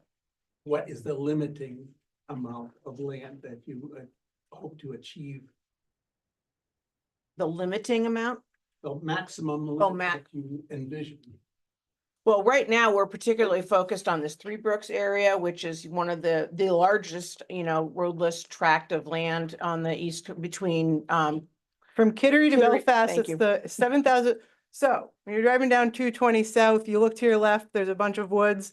That is what we call the Three Brooks Forest. It's 7,000 acres. It's the largest intact wilderness from Kittery to Belfast on the coast of Maine, right here in our backyard. Incredible, amazing ecology. So we are focusing. Take out of the tax base. well, that's already exists, but I mean, it's either in Someone's conservation paying or. taxes on it now, Yeah, and you may be paying payments in lieu of taxes in the future on that land, but it's not gonna be the full tax amount. for sure. But like I said, we are providing a lot of benefits to the town that don't necessarily have a price tag on them. As far as allowing spaces for people to gather, trails, educational events, working with the schools, keeping the rivers open for fish, clamming, deer populations, coyote populations, all that. And this is land, if it's developed, we don't get it back. And I think you have to often think about taxes, yes, are important, but so is having a healthy natural environment that sustains us all. Economies depend on it, our well-being depends on it. And so it doesn't seem fair to try to knock it Right. down into dollars and cents. And There's a MasterCard priceless right. tagline here. And I somewhere, but will can't get to it. really quickly, John, I'll take you a second. I will quickly add, we're not just lock up the land, no one's on it. We encourage sustainable forestry, farming, Hunting. hunting. So this is working landscapes, right? So it is farming and forested. John, Yeah, I would propose that this is part of the attraction, it adds to the attraction of Waldeboro, is the quality of life that, and these spaces involve, so you've got this trade-off, sure, you've got the taxes, but then you've got, the fact that anybody can go and visit these. You know, it allows families to get out of their apartments or their small dwellings and to access nature and so forth. So, you know, it's a net add. I understand the tax concern, but it's a net add to the attraction of the community. I have two questions. One, you mentioned that the 10 years worth of water not to open up. The data that you mentioned that you provided to the town for the project, I don't really know much about. That's but the it's one that we're environmental doing. river capacity study. If looking you into had it. not, and did you provide that data to the town for free? Yes, And if you had not provided that data to the town, Julie, would we have had to hire someone to go No. collect that you, data? well, you we have- can't collect data from 10 years ago. Okay, so There's water sampling done throughout the year by the DMR. would we have been able to get this data? I from believe another we could have. source? I Well, sorry, hold confirm on, that. hold on. Different data. Yeah, So What? you're asking us for money. Don't talk to the town manager like that, okay? Wait, so, yeah, go. So I think what, we'll deal with the other, but Mhm. there were other resources that I believe we could have used according to our engineer. It was very nice of you to share that data, but I don't want anybody to. It was very nice of you to share the just data. answered my question then. Mhm. Yeah. The other question I had, you mentioned that 1,200 Waldeboro residents benefited from the organization. Can you talk a little bit about how you're talking? I guess you're talking about trails, education programs, but can you quantify that a little bit? Yeah. So this is based off of our database whenever we have an interaction. So people volunteering on our programs, so either volunteering with trail crew, volunteering for water quality monitoring, coming to one of our events. We have educational talks. Waldeboro Day, participating in the parade, coming to our booth, State of the Madomic. State of the Madomic, which Had a good had turnout. over 100 people come to it. Hidden Valley Nature Center, which is our really big educational center in Jefferson. Yeah. Waldeboro memberships, I mean, knowing who already supports the organization from Yeah, yeah. Waldeboro. Thank you. Oh, wait, really? Oh, yeah, go. These other towns that are in this area, that part of this conservancy, what are you getting for funding from them? We did $500 per property that we have. If we were to, that's what we calculated to ask each of our towns. Waldeboro, that would have added up to 10,000. So we did not think that that was a likely realistic number to ask for. So that's why it's at 6,000. Yeah, but how many of these towns have voted to support you on the request? So far, Have you had I don't any, think they've had- have you gone in front of anyone other than us? this is the second one. The first one did. Well, and for the last 9 years, we've been getting support from Jefferson, Newcastle and Noblesboro because of the work that we do on Damerscott Lake. Out of their town budget? Yep. If you could clarify, you said that you pay the pilots over $10,000. No, I think it's 9,000. 9,265 and 87 cents. Actually, we received 1,200 this year and it was like around the same amount the last 2 years. Yeah, for $1,200, Interesting. $1,201. Wow, we've been set up. Given this number. Okay. Well, So, yeah, because I have the check here from January 30th, 2025, and it's, oh, now this, I'm sorry, I'm just reading. Pilot of $579.70 in taxes. The tax number was 9,265.87. so it could be, okay, because I have here that if not tax exempt, property tax invoice would be $26,938. That's the value of what the taxes would have been. I'd like to follow up on something I said. 7,000 acres is 11 square miles, and we just had a revaluation from the state, where the state value of raw land is going from $500 an acre to $1,000 an acre. That's a big chunk of change out of the town tax base. Just one correction, it's 1,700 acres, not 7,000. Okay, somebody said. So that's what that tract of land is. That's how many acres it is. That's not all in our care. That's owned and protected by other people as well. Oh, okay. What we have, what we have in You're looking conservation for, is say, roughly 1,700. 2 square miles, 2.5 square miles out.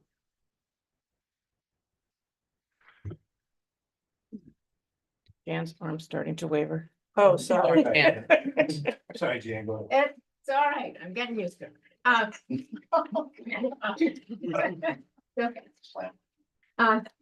Now, I just want to say, and I think that kind of piggybacks on what John said and somebody else, that I think it's important that we look at value, but we have quantitative value that I think is as important as qualitative value.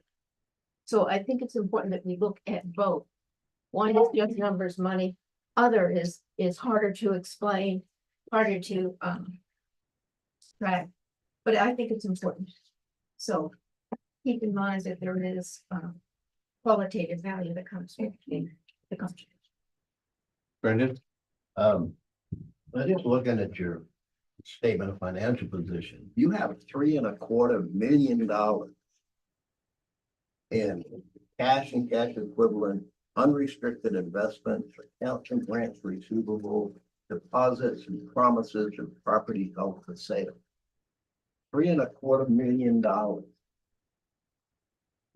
That's not a number that I'm, Well, it's the number you're telling us, though. no, no, and You know, I mean, that's a lot of money when you come asking us to ask the people in town to give you money.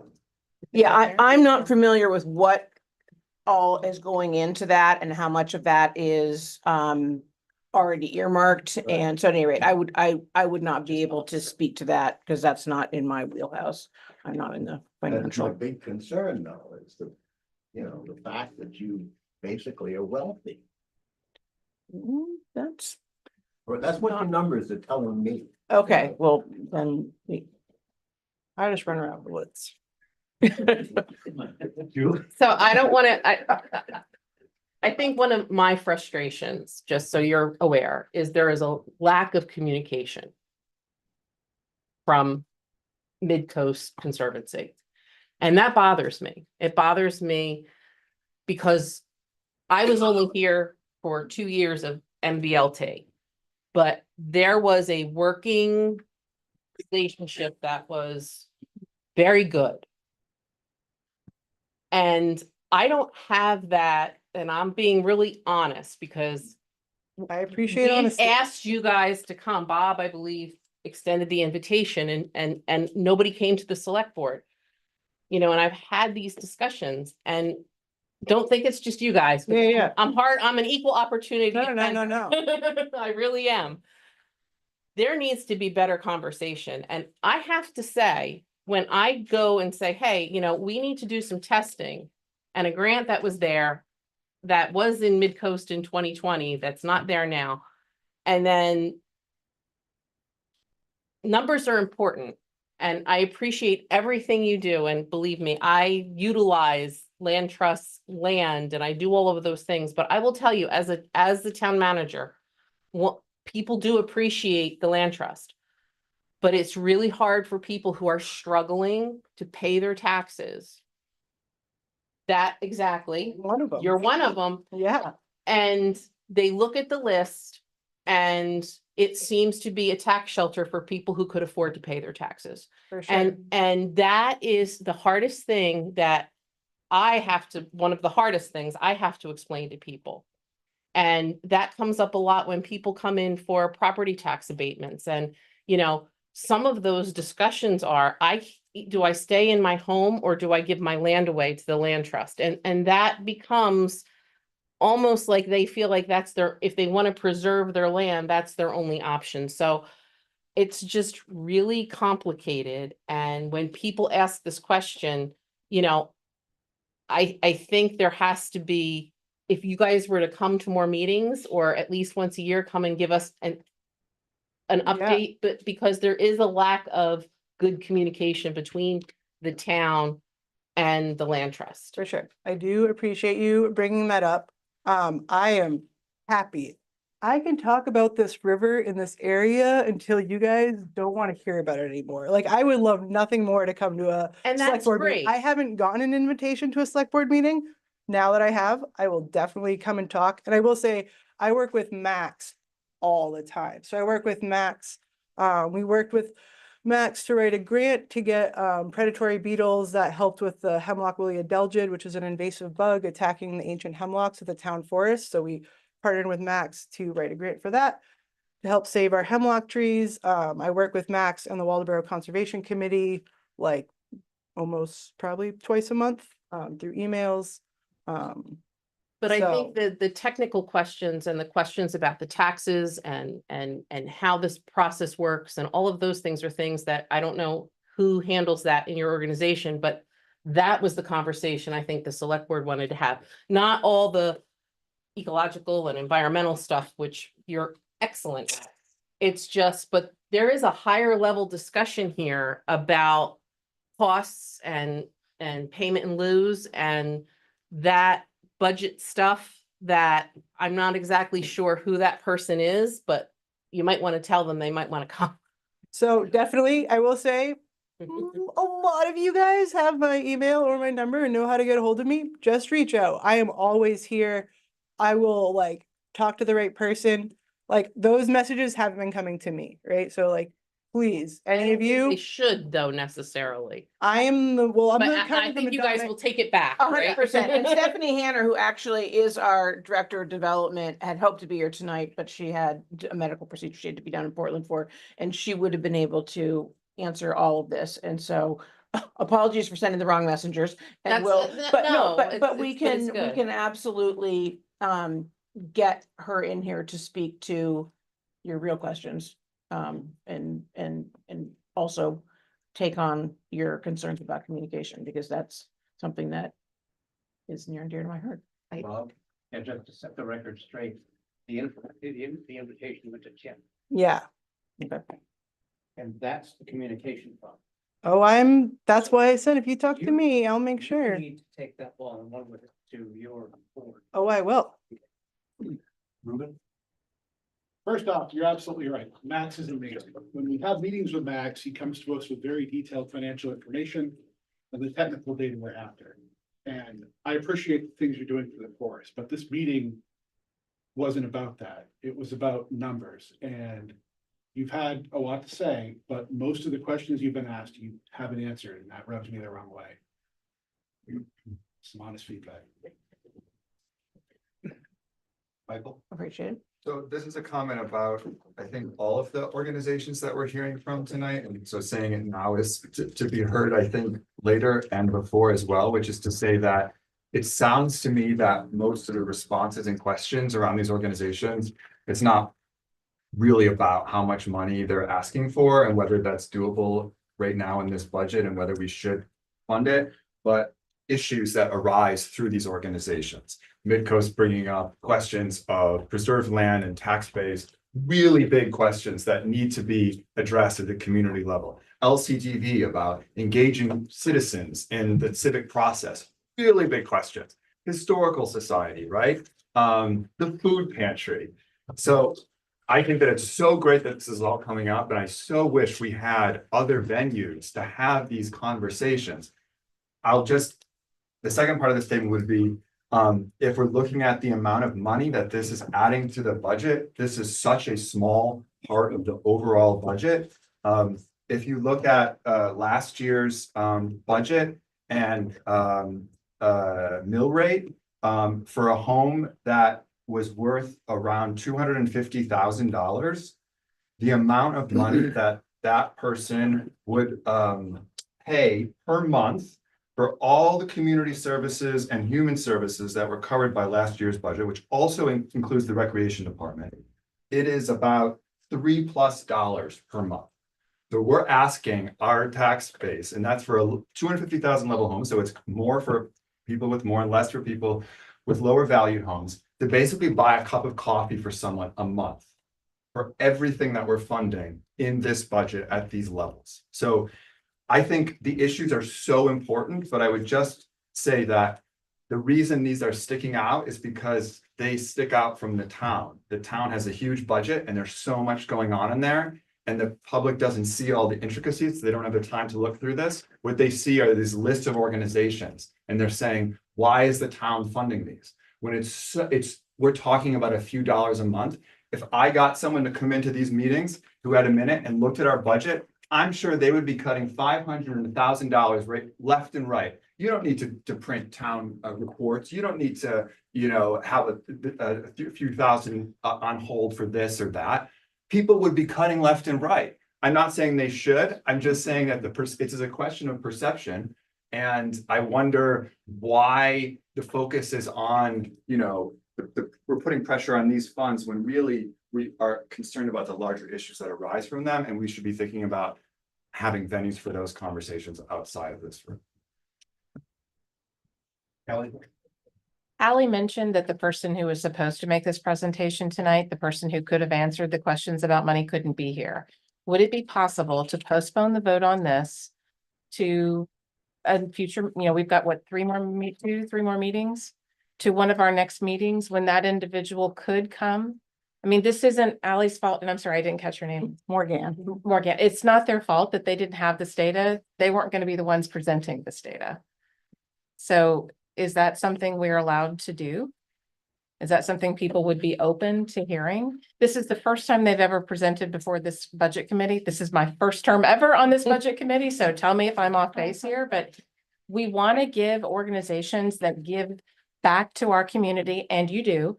We want to give organizations that provide services to our community, and you do, a fair shake here. So if no one is objecting and there's no reason why we can't, can we have them come back either Thursday or? You're making that a motion for the, Am I allowed to? I don't know. You gotta help me out here. It's my first time. well, if I understand it, but you're looking for the most from the select board and the budget committee to move them back and to redo their presentation with the right person? That would, When yes. that person be available? She would make herself available when. Yeah, she had a medical thing today, so it wasn't like, Right, this wasn't like she's sitting at home with her feet up, No, you know, no. she there's had a medical reason not to come. So yes, I am making a motion that we invite them back on Thursday for our meeting on Thursday, or do we not want to do that with the Capitol? I won't even care about the date. I'm making a motion that we have them come back at a future budget committee to do their presentation with the individual who was supposed to do it. I second that motion. Okay, select board. We got to vote that. I'd endorse that motion. Why don't you have Tim come too? Get a second. no longer with us. Oh, yeah, Stephanie has taken actually his position. Well, maybe as Stephanie interim. should come too. That's who Stephanie she- is yeah. coming. That's who would have been here. You got a second from the select board to do that? To move their presentation to another date? I'll second it, so we can get answers. Any more discussion on that from the select board? All in favor? Opposed? Select board wants to keep it. Budget committee. Can I ask why you don't want to hear from someone who has We a keep better? going and going and going, and we've got the book.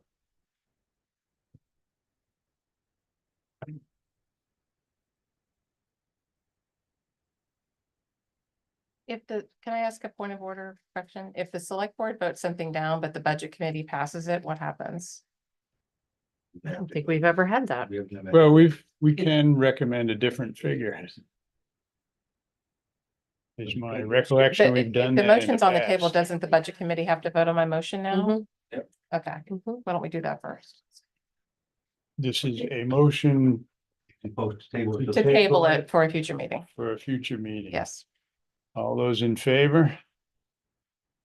1, 2, 3, 4, 5, 6.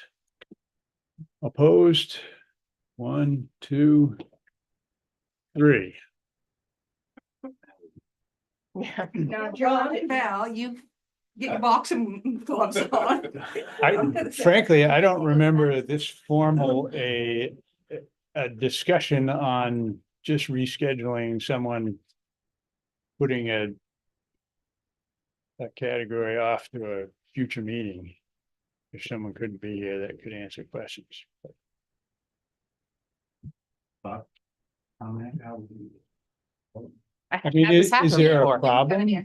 Well, I think it goes back to the select. I board, thought like, that's what how it was. We do whatever it is you would like to do. Can you repeat that, Pam? I'm sorry.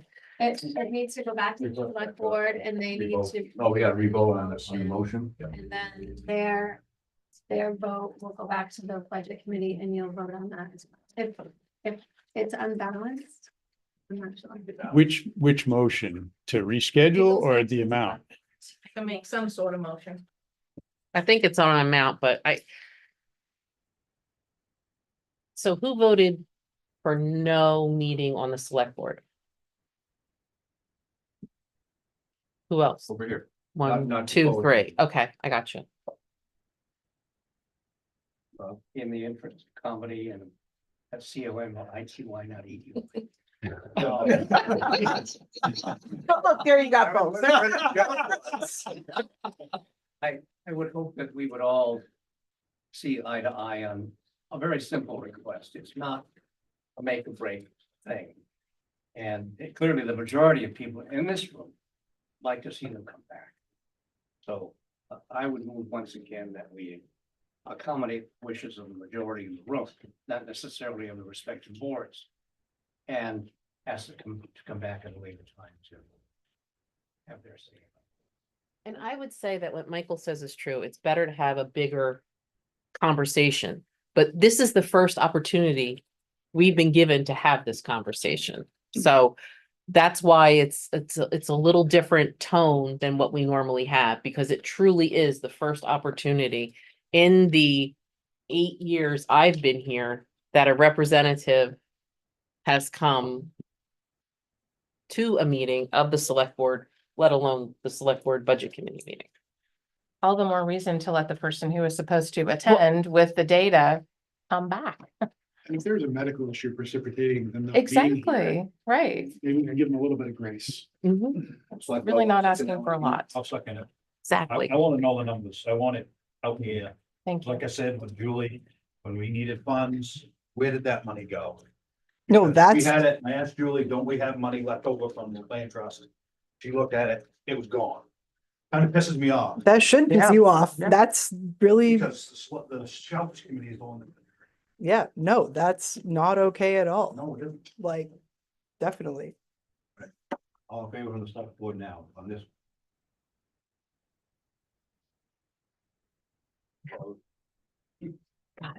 So the next meeting will be Thursday Okay, and we'll put Stephanie will be here. a first on that.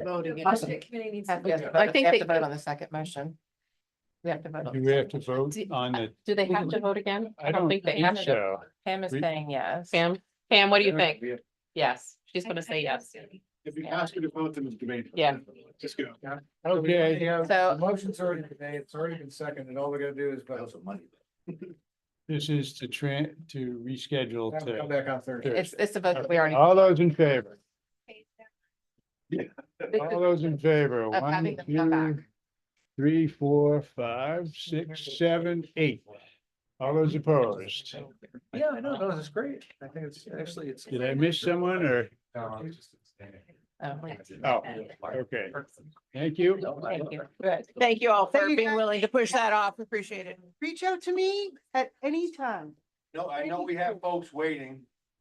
I'd like to motion, take a quick break, 5-minute break. So second that. Second.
You got a bedtime? Okay, you're all back on. We're back on. We're missing Jan. I think Bring the select board back into. Bring the select board back in and bring the budget committee back in. Good. Okay, before we move on, we're gonna have a quick presentation from Ken Stevenson from the Waldo Theater. Ken? Thank you. Hello, everybody. My name is Ken Stevenson. I'm from the Waldo. I am not here to ask you for money. Sorry, I'll second that motion. I am the president of the board of the Waldo. I live in Waldoboro. I am still from away, even though I live in the house that my grandfather bought in 1939, and he's buried here in Waldoboro. I'm still from away. I get it. This has been a great educational experience for me. So thank you all very much. I appreciate it. Here's what I'm here to say. I'm here to say thank you. This select board and this town have supported the Waldo over the years, and it's been really, really greatly appreciated. We have, between saving the building, putting programming in, staying open through COVID, making an impact in the community, in economically and in the schools, in particular at Miller and at Madomic Valley Middle School. We are a member of this community, and we have benefited from your support in the past. And we're really grateful and appreciative of that. We also recognize that the wheels of a town the process has to happen. And so we were talking about this earlier. And so that's okay. The wheels of the process have to happen. As a result of our not following the process the way we should, we are not in a position to make an ask for this year, but we will go back to the beginning and we will gather signatures and we will ask for support in the future. And so I'm here really to say thank you, because we wouldn't be here without you, and we are here because of you. Questions? Dang it. Just a comment. Yes. I am so glad you're here. And I don't mean just tonight. I mean that the Waldo is back. Yes. Such an important part of the community, culturally, commercially, socially. It just does amazing programming. And the fact that you're here talking about it is going to do nothing negative. It's going to bring more people through the door. So thank you for doing all the work. I will recognize you in 1 second. I have nothing but good things to say. We are not a perfect organization. And we are working really hard to get better at what we do. And one of the things that we recognize we really need to do is to make sure that the local community feels comfortable in coming through the door. And so I invite all of you. You can join and send us some money and you'll get like t-shirts and stuff. But if you're a select board and you want to come to something, ask me and I'll get you a ticket. The more that we can get people in the door, the better. I can't get you tickets to everything because some things are sold out and I can't, but to really get all the members of the community to come into the Waldo is a really big deal. That's really important to us. Sorry. I had the pleasure of going to the Waldo the other night to see my 2 grandsons' artwork displayed. And that I got to see people who had not been in there and people commenting, and my own child and her husband have not been in there before. But what I really want to thank you for is the absolute joy that I got to experience watching one of my select board members do the clam. You got The talent show. I have to say that was like the pinnacle of, I don't think I have ever laughed so hard in my life. It was wonderful. It was Being a comedian. it was absolutely wonderful. But I watched that whole show and I just thought that was one of the most wonderful community events that we had here in Waldoboro. It truly just, the total mix of people and how happy it was. And, Rebecca did a great job of convincing everybody to get involved, but I was so sorry I missed it, but I was really happy it was videoed and that I got to have a lot of fun watching it. Well, point of order, you neglected my spectacular performance. That's true. which is really greatly appreciated by my wife because I'm a terrible singer in public. But it's not on the video because you violated copyright. Right. And There using- is a God. and using SpongeBob SquarePants footage. I did not file the proper Paperwork. whatever it was. So yes, it is not on the recorded version. It was really cool. Yes, yeah. Well, you have thanked us, and I'd like to thank you and everyone else involved with the theater for bringing back the building and the Mm. programming. If that hadn't happened, we'd have a derelict building in the middle of our town. And every once in a while, I take a left at what used to be McCready's. I don't know what it's still called. And I come down the hill and I see all those cars in town. I'm like, what are all these people doing in my town? I'm like, oh, they're at the Waldo. I should know why they're there. Better than across the street. Okay, Terrific. thank you very much. Thank you. Okay, going down the list. We don't have the new home. No, Anybody have a new home? no.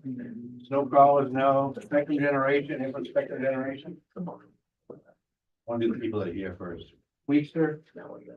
Veggies to table. Veggies to table? Nobody listens. No from veggies. Trying to tell you. Trying to tell you from this year. I know, but I'm confirming it's obvious. Food pantry. Here we go. Right. I don't know how to follow up the guy who doesn't ask for money. So, and also, I didn't realize how many people were gonna be here, and I'm a tree hugger, so I only need 10 copies, so if you could share a little bit, that would be great. I don't need my. Okay. All right, so, I am Heidi, I'm here to represent the Waldo Food Pantry. We are a nonprofit that serves primarily the residents of Waldo. We do also serve a little bit of Noblesboro, a little bit of Bremen. Our task is to feed people who are dealing with insecurity in these towns. We serve seniors with fixed incomes. We have food programs going out to young children through a weekend meals program. We this year also started providing those to the Head Start program. And we serve families that are up against it. Sometimes it's because of medical issues, sometimes it's because of divorce, sometimes it's because of death. Life is expensive and people struggle. And I think probably one of the best things about the food pantry is when we see people get back on their feet. And I'm gonna try not to cry because it's very unprofessional, but we do a fill the van at the Hannafords around Thanksgiving time. And one of my greatest stories is young 20-something-year-old, I'd say, my guess. And he rolled up with an entire cart of food. I thought he was gonna maybe hand us a couple things and go on his way. And here he is with an entire cart of food. What are you doing? He's like, I needed your services and you were there for me when I needed them. And now I'm paying them back. So I think that's probably one of the coolest things about the food pantry is we get a lot of people coming through after the fact. So as far as you have our $990 from 2023. Most of the number, what we do is pretty simple. We are an all volunteer staff with the exception. We have one part-time paid employee now, our operations director, Janet Lee, who is fabulous and finds all the good deals on food. So we can afford to give things out. If you take a look, this is just a really quick look. Our numbers are increasing. I think part of that is because it's just things are tough right now. And for better or worse, I think part of it is because we do a pretty good job. And so word of mouth is getting out there and we're serving more people that need the services. We do have people fill out a form once a year. It's called, it's short, it's TFAP. It's the Emergency Food Assistance Program. It goes by guidelines of poverty. And so we are cautious. I don't know if that's the right word, but we're aware of who we're serving. And I think that these are people that deserve our help. They're our friends, they're our neighbors, and I guess that's my story, and I'm open for if I can't answer your questions because I am not an expert on budgets. I am happy to get the information and bring it back to you. I think you guys are very communicative as an organization to us. We try. And you've been working together with the, I'll make a motion to approve the $20,000 in the Wallabora Food Pantry. Second. I know, I'm Becky Stevens. Who seconded it? Becky. Discussion, I got a couple questions for you. The number of Waldorf residents served 9863, that must be like over. Total. Total. Yeah, within a year. Within a year. Yeah. And what do you think our average, is it on here somewhere, average for the town per week? About 160 160? at least. Yeah, we have two distributions. So within a month, we serve about 444 individuals at each distribution. So we count by family size as well as by individuals. Okay. And you give distributions are on a, is it Thursday? They're on Tuesdays. They are the first and third Tuesdays of the month. We have a drive-through distribution. It started during COVID and it worked, and the Davises, who give us a place to work out of, they require minimal rent and they're incredibly generous. But that distribution process just works for that space. So we have volunteers that come in the day before and prepare our dry food bags. The morning distribution is controlled chaos because there are trucks coming and going, volunteers coming and going, and we're getting everything together. We do deliveries to 3 of the bigger complexes in Waldoboro downtown, just because it's easier for us because we don't have all those cars coming through.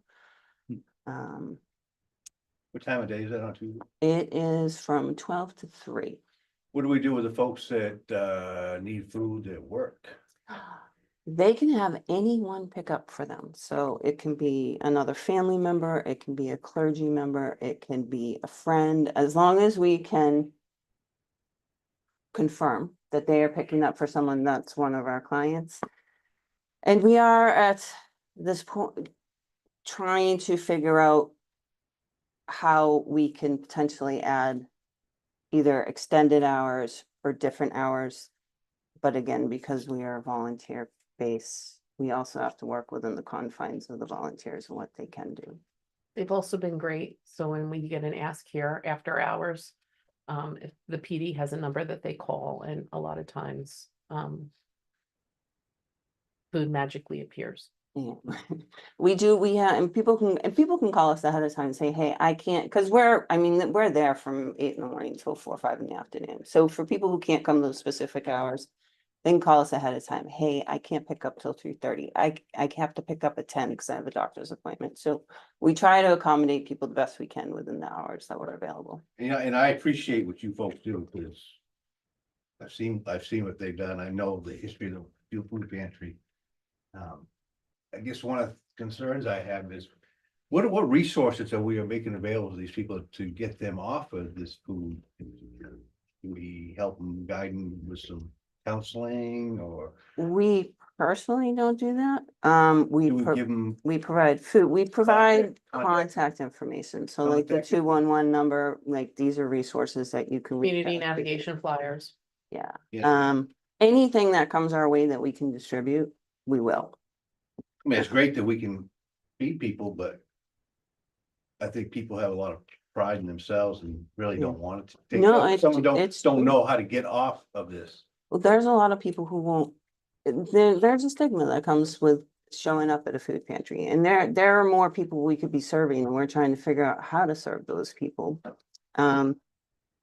Because people are proud but if we can provide people food, it might mean that they get to buy medicine this week, or they can pay their rent, or so that's kind of the message that we're trying to get out there. Like, let us help you do this thing so you can go do the other things.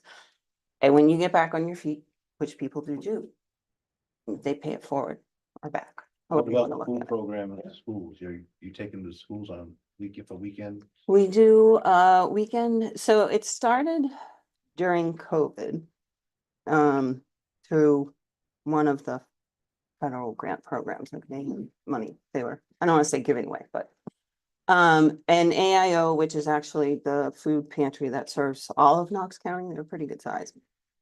And they had funds for that, and so they started putting together, I'm not exactly sure how the communication happened because it was before my time, but they were putting together packages funded through that with their volunteer staff, and we would go get them and bring them back to Miller School.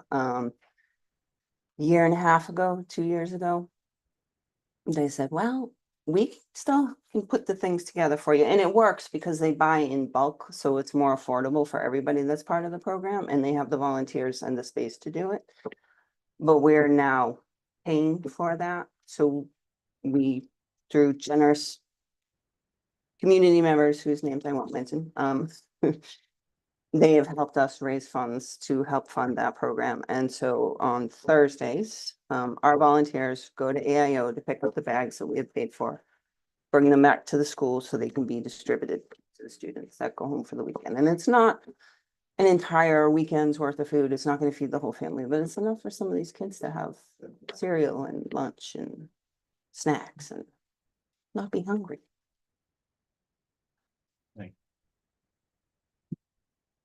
Well, I guess we have a motion on the floor, seconded, and then on the discussion. Select board, all in favor? Opposed? Okay, we have 20,000 for the food pantry, Waldeboro Food Pantry. Do we have a motion? And so moved. Thank you. Second. Thanks, Scott. Any further discussion?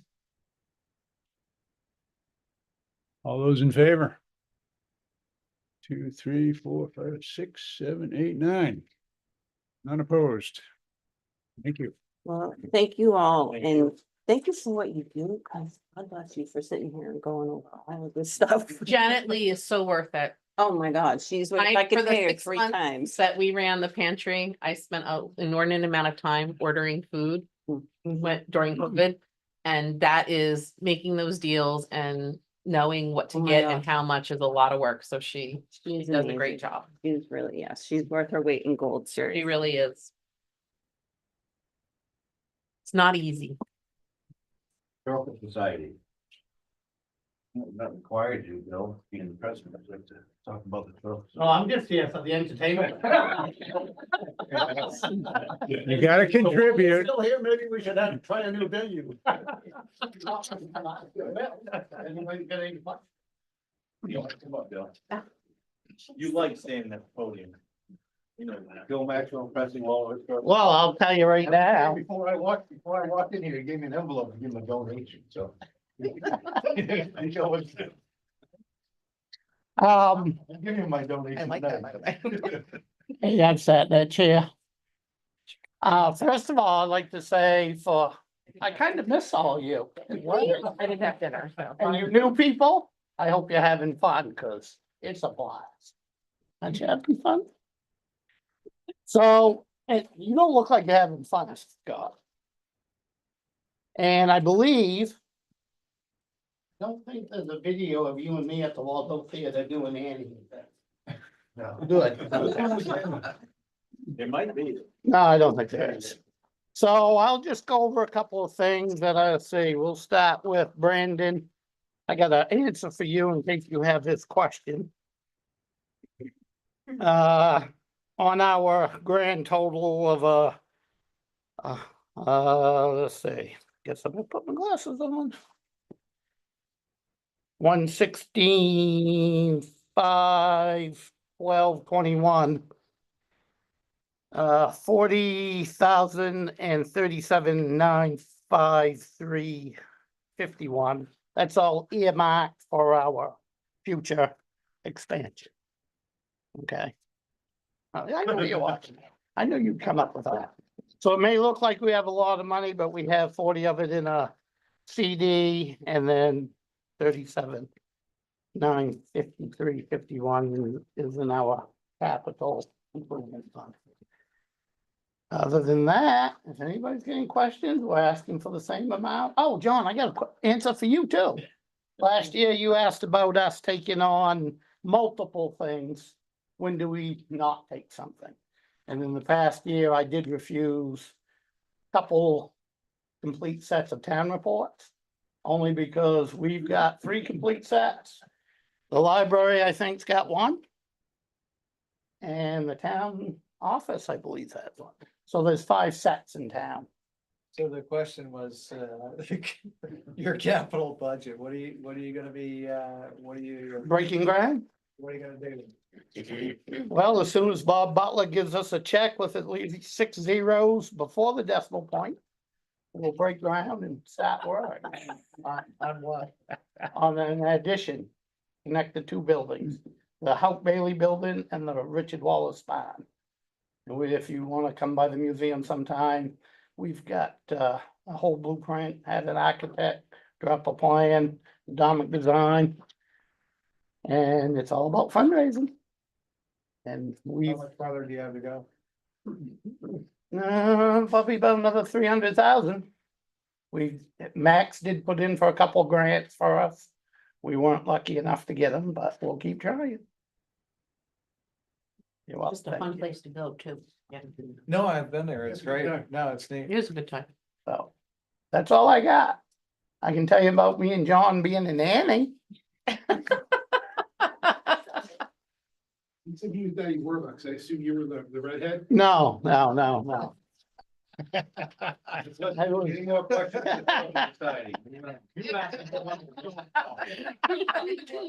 this. This is great. Bill, Mr. Maxwell. Thank you, everybody. I'm motion $6,000 for the Waldeboro. Second. Any more discussion? All in favor? 5-0. Okay, we have a motion from the Budget Committee for $6,000 for the Waldeboro Historic Society. Thank you, John. Anyone? Second. Second, Scott, thanks. Any more discussion? All those in favor? 1, 2, 3, 4, 5. I'm gonna 6, recuse 7, myself. 8. I'm recusing, I'm on the board. Oh, okay, thank you. So we have 8, I presume none opposed, and 1 abstain.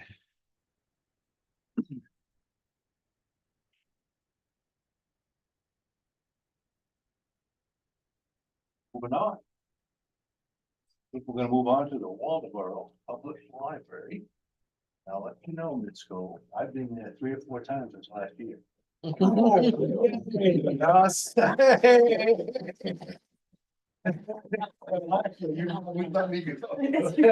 Did you bring your books I back? didn't No. get a card, but I went there. I took my Okay, grand- so that's a good step. My and- grandkid.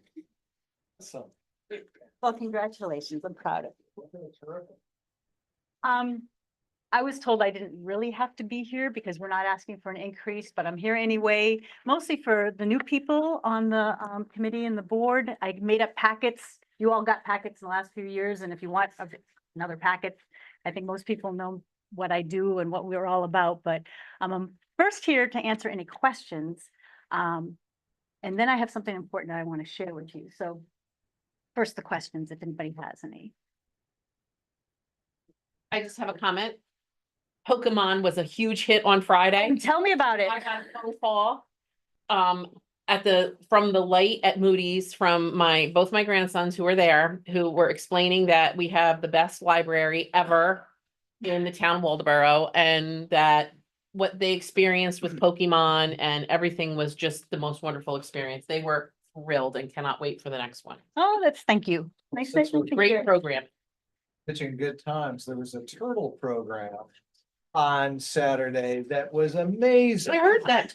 It was. The gal had live samples of the different types of turtles that would occur here and got to hand them around, and they're nice big snapping turtles, so you could know that they're just cuddly. They're very cuddly.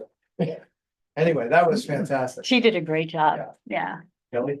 I have a quick question, and this is actually to commend you on this. And looking back at 2006, 2007, the town support comprised 73% of your total budget. Am I reading that Mhm. correctly? But now it comprises 42.7%. Mhm. Is that a reflection of, I'm guessing, donations plus grants plus other funding sources? Yeah. Yep. So, and I would also imagine that the amount of services and the people you serve has increased over the time that your percentage allotment coming from the town has decreased. Well, the number of people we serve, we kind of hold steady around 2,500 cardholders. That kind of, we lose some, gain some every year, but the services we're offering have definitely increased a lot over those years, quite a bit. Well, thank you very much for everything that you do for the town and You're everyone here. welcome. What are you seeing as the most pressing needs by people using the library? We know that libraries have become places to learn about new job opportunities or to acquire skills that they're finding hard to learn about and develop elsewhere. That libraries come to serve all these additional functions, which is natural development of an institution. Mhm. What are you seeing in Waldoboro as the most pressing of the current needs from people using the library? Kind of the same, and right now we have some people from the National Digital Equity Center trying to promote digital equity places, people who don't know how to use the internet or use computers or don't have them. And they're addressing that need very well. We've been having classes almost every Friday afternoon, and people who attend there's a bunch of requirements. You have to show need, and then you have to attend certain classes, but then once you complete those, you get a free device and you know how to use it. And they offering a series of classes. So that's the focus right now in libraries in a lot of places is just digital equity. And making sure it's as important as having, being able to have a telephone decades ago now to be able to use computers. And so, but we're addressing that thanks to the National Digital. And with that or any of the other needs, affect or change the direction for the future of the library, or like you see in 5 years, you want to focus more and more on this versus that?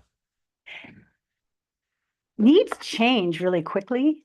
I can't, like, we're addressing this right now. In 5 years, I hope that a lot of that's already, taken care of. Honestly, at this time of night, I'm not really sure, Michael. I'm sorry, I should have an answer for you.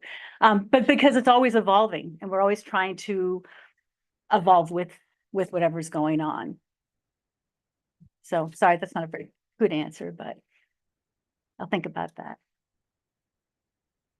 Any other questions?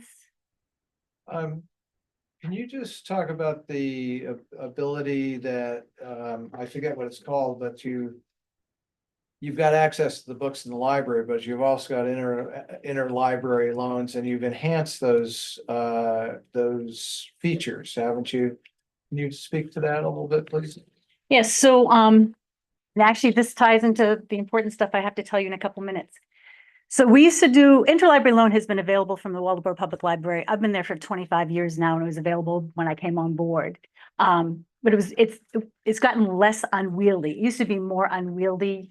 When I was first started at the library, we mailed the books, so carrying a bunch of books up to the post office. We made people pay exact postage to return books and all of this, requesting by email and all of this. And then it got a little bit simpler, but we weren't part of the van service. And so, we were part of the van service. We weren't part of the mill service. So we could send books back by van. So that saved a bunch of trips to the post office, and it was a lot more affordable, and we could offer it just a flat fee for people to help support that. And we would do about 200 to 300 interlibrary loans a year. Then we joined the Mill system in 2023, which is the main interlibrary loan system. And we got a free van delivery day as being part of that system. And now we're doing about, our patrons are receiving 100 interlibrary loans a month. So about 25 per week, as opposed to 200 to 300 per year. So, and they can order them from home. With this whole system, you can sit at home, you can look for a book in the system, it can be coming from Bangor or whatever, but you can put in a request yourself without going through us. It's very slick, it's a nice. So if there aren't any more questions, what I'd like people to know is that on Saturday, President Trump signed an executive order to get rid of the Institute of Museums and Libraries Systems. Sorry, my mouth is getting really dry up here. And that's the only federal funding agency for the libraries in the whole country. And Maine libraries don't receive federal funding individually, but the Maine State Library does receive federal funding and then breaks it up and makes services that help all the libraries in Maine. And the way we're going to be affected if this goes through is the interlibrary loan system, because IMLS helps subsidize the van delivery part of that. And without van delivery, the system kind of falls apart unless we all trundle everything to the post office again. So that's a direct effect on us. The other thing that losing this federal funding will affect is the cloud library system. And for those of you who are unfamiliar, Cloud Library is a downloadable ebook and audiobook system that we pay $650 to join every year. It's an annual subscription, but there are tens of thousands of titles available to you.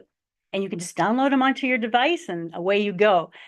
That saves us so much money because for $650, you can buy like 20 audiobooks, but here you have access to tens of thousands from the comfort of your home, and we don't have to store them or buy them or anything. It's a huge, huge saving for libraries to have this system, but it might not exist. I don't know how the federal funding works because we do subscribe to it. And so it's a subsidy. Maybe it would just cost us more and we wouldn't lose it. Or maybe it would just become prohibitive and we would. I don't know. This is brand new news. I don't know what the effects are, but I just thought I should share this with you. The two other things that are going to affect Maine libraries, and I don't have numbers on this because these are systems that people do directly and not through us. But one of them is the Digital Maine Depository, I guess you could call it. It's an online resource open to anybody in the state of Maine. It has so much information. There are 82 headings, and you can go on there and look. Like the Chilton Auto Repair collection is part of this. So you can go on, if you want to fix your Volkswagen, you can go to this resource and get the manual to fix that model that year. There's all sorts of health resources. There are newspapers. You can read newspapers from all over the world. You can read the Wall Street Journal. You can read the New York Times. There's all of this available to all Maine citizens, and it's under threat. So, and I don't know how much it will lose. And the last thing that's going to be affected by this agency being cut is the talking book system. And this is where the Maine State Library provides devices for people who are blind or visually impaired, or for some reason can't hold a book, and it helps them to read. So I just wanted to put that out there just for information. I'm not looking for any more money, but I might be next year. We just might not be able to provide as much as we have been, which would be a shame. I just thought you should know. I had heard, and I apologize, I've forgotten the source, but I've heard the federal E-rate program might be affected, which would be the cost of your fiber, your data that comes into the library. Do you know anything about that?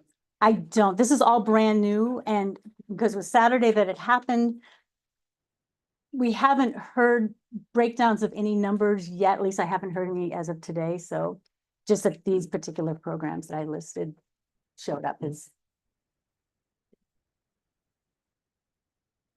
So please don't cut our budget because we're going to need everybody we already have. Any other questions? Other questions? Motion from the select board? Second. Moved and seconded for 75,000 for the Marlboro Public Library discussion. One thing I would like to say is last year, we tried to give her more money, she would take it. Should have taken it. We're taking it. All in favor from the select board?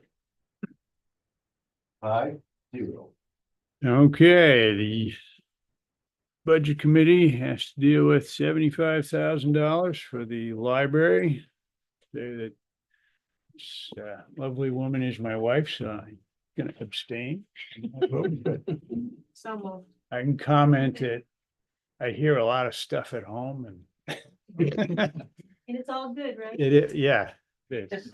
Good answer. Really the only answer, right? Yeah. Jan made a motion. Yes, so Jan, do you have a second? Thank you. Any further discussion? All those in favor? 1, 2, 3, 4, 5, 6, 7, 8. None opposed, one abstained. Thank you. Okay, let's go to the top of the page with Healthy Kids. They're requesting $2,500. Sorry, what page are you on now? You're on 41? Yeah, same sheet. Oh, French, okay. Same sheet Yeah. for these agencies, the folks that aren't here. Based on what we have here. It actually looks like a reduction in what they requested last year, if I don't understand. Am I correct in that, Sam? It is. You guys typically add stuff that they don't even ask for because you love the program so much. Are they having less kids? No, they have asked for the same amount and it's just that typically they're the ones that do the lunch wagon and everything at a couple of the mobile home parks are here. And they also show up at Miller and stuff. So you typically add money to them. I think it's very. Yeah, it's on it was less. But they may also be being subsidized by federal money as well. Do we know historically how much they, I mean, did they request 25? I was. They've been requesting $2,500 for like 25. 4 or last 5 Year and. years. And somebody increased, somebody. It would be that he increases, Abden increases. Listen, I was not pointing fingers, I was just. No, but To get historically, but- this is and- what and- they asked for. no, they have historically asked and they're very thankful for whatever they get. It's just that, like they do Lucy the Lunch Wagon and they host a lot of other programs and they really do spend a lot of time during the summer months in Waldoboro. There is a really good chance that a lot of the federal funding that pays for foods for children in the summertime is going to be cut, if not eliminated outright. 2,500 is a very low amount. I don't know Abden's reasoning for in the past for voting for an increase, and I want to be very respectful of the taxpayers' dollars. But this is for children to feed them. So I don't think I'm the one who makes a motion at this point, right? Because it has to come from the select board, but I would support more than that. More than what they're asking for.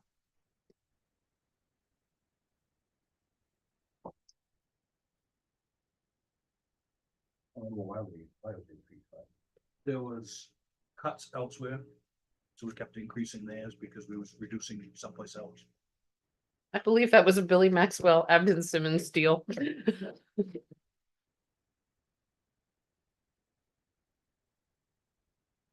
been last 2 years, that's all we get's 24 to 25, so. It gives a little bit less than that prior to that. I think you've always given them more than they asked for. Whatever we give is gonna buy less this year too, let's not forget that. What did you say, Megan? So whatever money they get is not gonna go as far this year. No, it won't. Exactly. So I don't know how many of you know what Lucy the Lunch Wagon is, but it's a mobile lunch wagon. You'll see it parked out here. We let them park it out here in the parking lot. So it goes to all over mobile and I think they come 3 days a week to Waldeboro, and they go to different places, specifically places where they think kids are home during the summer and would have the most need. That's,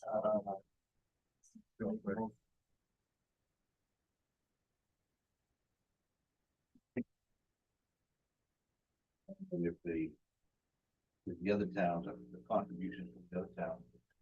8 other towns. Yep. Oh, $2,500. Still. Small amount feeding. So it's 340. Kids. It's like that much fees. Yeah, for the summer. History of, select board.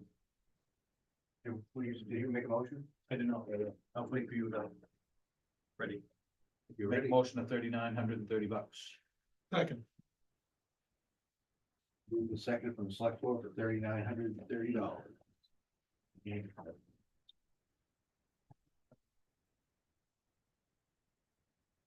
On favor? 4, yes. I'm not against giving them money. I'm against giving them only $3,930. Just gonna say. So it's, It typically comes around, Becky, by the time they take away from others, they'll Yeah, yeah. typically add more in, they'll do another vote. Where'd you vote? Where'd you vote? I just didn't vote. you're not voting? Thing? I'm hoping that the budget committee offers another number that's a little higher. We can redo our. I would be happy to help you with that, Becky. Hey, budget committee. Get Okay, do we have a motion from the budget committee? I would, do I have to help me with Robert's rules here? You Do just- I make a motion on what we just did, or can I make a motion for a larger amount? Do a larger amount. Up and down. You can counter offer. I'm trying to figure out what amount would be appropriate. 5,000 sounds like a round number, but I don't know if that's even gonna be enough. I'm taking suggestions. Becky, you got a suggestion? I mean, I like the 5,000 number, but. Like, I don't know if that's enough either. It's like grocery shop every week for a large number of children. Yeah. I don't know what to do. I'll say motion for 5,000. We have a second. Second. Hey, Michael, okay, discussion.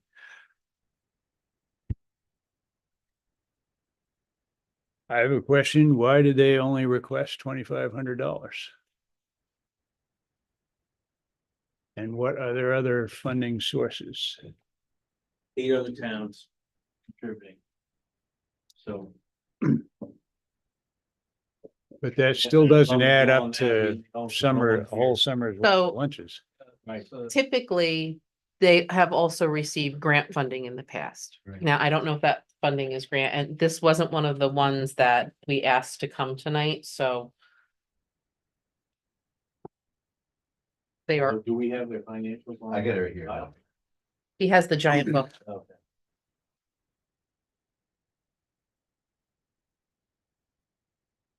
They may have other donors as well, right?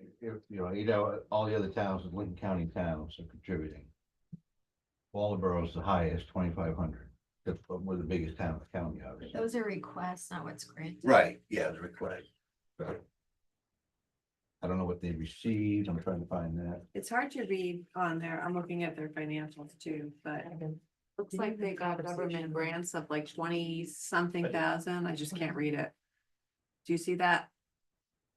On their 990, I John, see 69. You see that too? It's Yeah. separate. It's just hard to read the hard numbers. to read it. So they've anywhere between 150 to 200,000 in grants. And again, I don't know what ones are, those are federal or not. Contributions, membership fees, so it could be not just grants, could be contribution. 2022, they began with 32,000 in the bank and ended in 13. Can you repeat that? I'm sorry. Peg? On their statement, their big balance sheet in 2022, their beginning balance was 32,887, I think, and then cash, I'm saying what they have in the bank, and ended with 13,212. That was in 2022. Correct.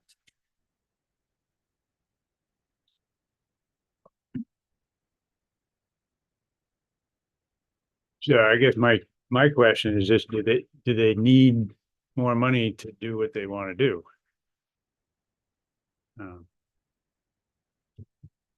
Which obviously a good thing to do. Well, if they're banking on $150,000 to $200,000 worth of grants, and some of those grants are federal grants. That's a pretty big question mark at the moment. Would you like me to get more information on where they get their grant funding from? It's only another Well, they get $1,070. That's just, yeah, no. 72,000 in donations in 2022. United Way, They have a lot of dollars. they get a lot of donations. Which could also shrink if everyone else is suffering for, Didn't you have a all the increased conversation costs with and them? stuff. And they That's an average of needed money? $14.70 per kid For the summer. for the summer. I did have a conversation with the director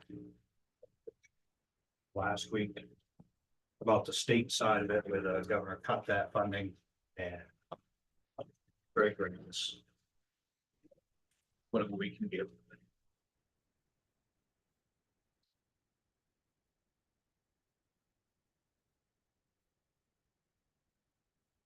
Any other discussion? Ready to vote on $5,000 for the Healthy Kids? All those in favor? 1, 2, 3, 4, 5, 6, 7. All those opposed? 1 opposed. I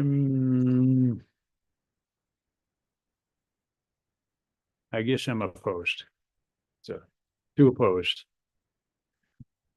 So it's coming back to us. Make that motion for 5,000.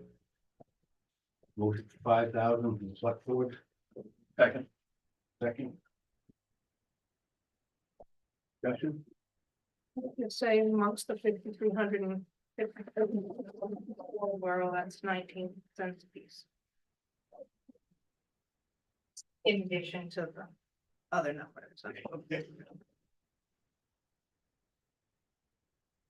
The only comment I have is, they're asking for the 2,500. So they get, they get a pretty good line of donation.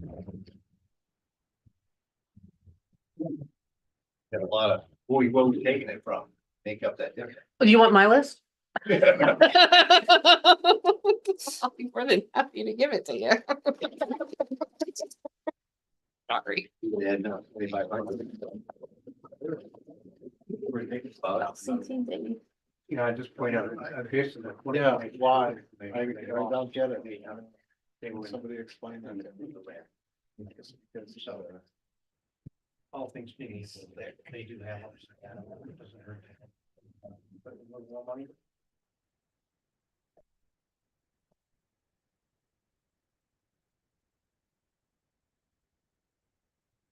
The select board can leave it as is. all in favor of 5,000? 4. Opposed? Okay. So we're gonna go with 5,000. Back to the budget committee. Yep. Back to the budget committee. Didn't we already vote on 5,000? Yeah, we agree. Pam's making you do it again. Oh, okay. Some brilliant comment that was made by a select board member could change your vote. Okay. All those in favor for $5,000? Do you need a motion? Do you need a Oh, motion? yeah. I make the motion. Okay, Again, for 5,000. okay. So. Any more discussion? Quick comment, I think making it 5,000 and 2,500, a double is a nice symbolic gesture, so it does send meaning beyond the dollar amount, but again, a sign of a larger conversation that needs to happen, and I would just pair that response to Healthy Kids to food pantry and some of the issues that came up in that discussion. So I think there are discussions to be had about how we think about different members of the community deserving food and in what ways and how and what time. I think they figured it out. They need it in the summer. That's when they hear. When the kids need it, you know what I mean? Right, but I'm just saying that, yeah, but, When they're not getting school lunch. Yeah. What's that? When they're not getting school lunch. Exactly, exactly. I'm not saying anyone doesn't need it. I'm No, just no, saying no, that- no, no. Yeah, yeah. But I I'm think just they saying that figured it's- out when the kids need it. Yeah, so that they do a good That's job what at they- providing that resource. Correct. Yeah, I think they have. Any more discussion? All those in favor for $5,000? 1, 2, 3, 4, 5, 6, 7. All those opposed? 2. 7 to 0. I mean, 7 to 2. We pay them? Okay. Lifeline of Maine. Who? Next line down, they are requesting Revisit LCT. $1,000. We can revisit everything. Anything. I wouldn't. Not provide any financials. We do have a description of service in the book. You take a look. It's not here, I'll tell you. And I find it interesting that, in that book, in their information, they have 16 counties in Maine. Remember the song, 16 counties? Right?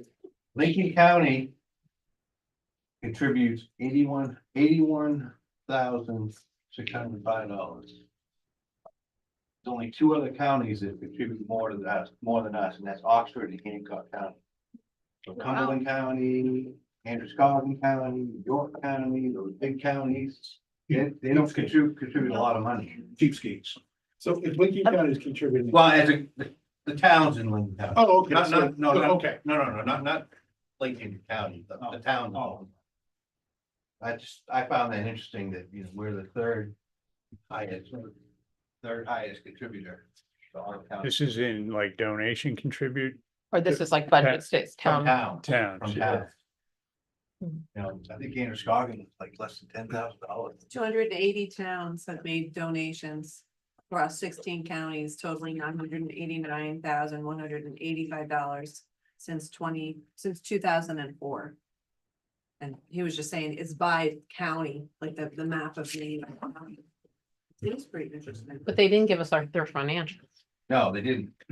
Julie, I remember correctly, last year, and I don't want to quote the EMS chief, but he wasn't in support of this last year. No, half. That's why we, as a budget, we went through half last year. You went through, I'm sorry, you what? As a committee, Budget and Select Board last year, we opted to give them half of the request. And Lifeline bills insurance companies, when you take a flight with them, I mean, they do, Absolutely. they do, Recoup your they costs. recoup cost. They're high cost. Did our EMTs ever use it? Oh, yeah. Oh, yeah, a couple of Yeah, times a we've year, had- probably. Yeah, we've had 10 this year, 7 in the book. Do you recall, I mean, why the EMS chief didn't recommend it? He said they had plenty of money. Okay. This was a symbolic gesture. Okay. They do train, and I think that's the money we used is because they do come here and train. Yeah, they did. So we gave them something for doing that. I make a motion of $650. Select board, motion 650, second. Select board. Anyone? Second. Moving second, any other discussion? I would just say those insurance companies don't always pay the amount that's billed, as we've heard in our own presentations here. And patients who are taking a life flight probably are going to face a situation where they're not necessarily going to be able to afford that copayment. Or survive. Or survive. Oh, that said, I'm okay with cutting it to $650.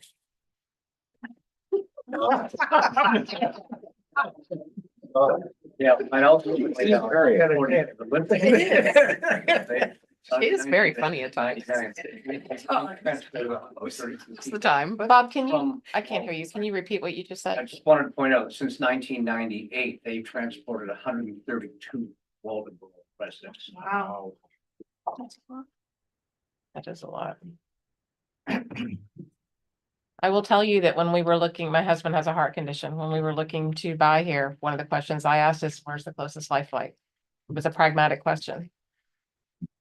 That was one of the reasons why we decided to come here, because that kind of care would be available should he need to be transported to Portland or to Central Maine Med. We got a motion on the floor, $650 and seconding, select board, any other discussion from the select board? All in favor? 5-0, no? No. Oh, I'm sorry.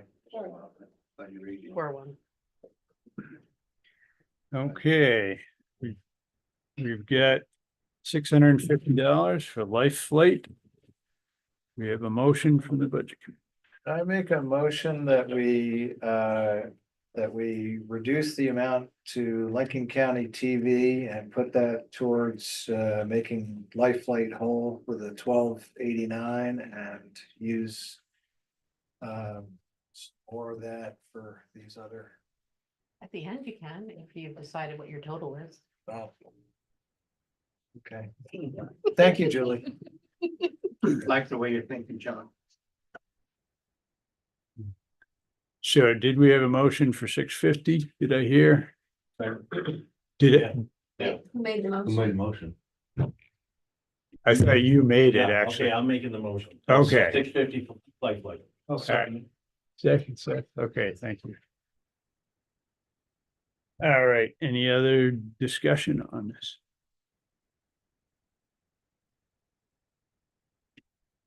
Ready to vote on 650? All those in favor? 1, 2, 3, 4, 5, 6, 7, 8. All those opposed? Because I think it should be more. Valid. 1 opposed.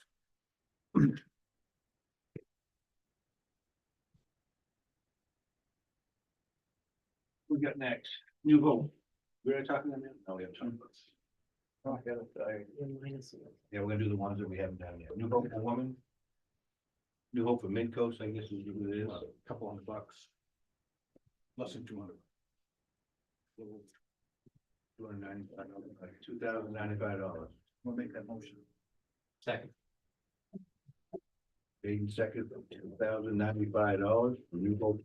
And I will, discussion I would say is, folks would be using all on a regular basis. And they have already told us I- that yeah, their funding was cut. At the PD, using them on a regular basis.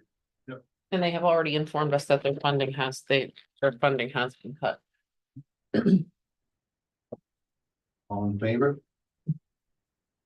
Right. Yeah. Wearing down. Mhm. Okay, we have $2,095 for New Hope for Women. Do we have a motion? So moved. Second. Thank you, Jan. Kelly. Discussion? All those in favor? 1, 2, 3, 4, 5, 6, 7, 8, 9.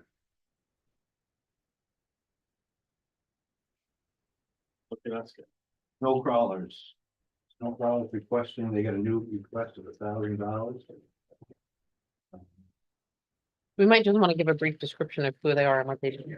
All of our snow crawlers is a organization. Snowmobile.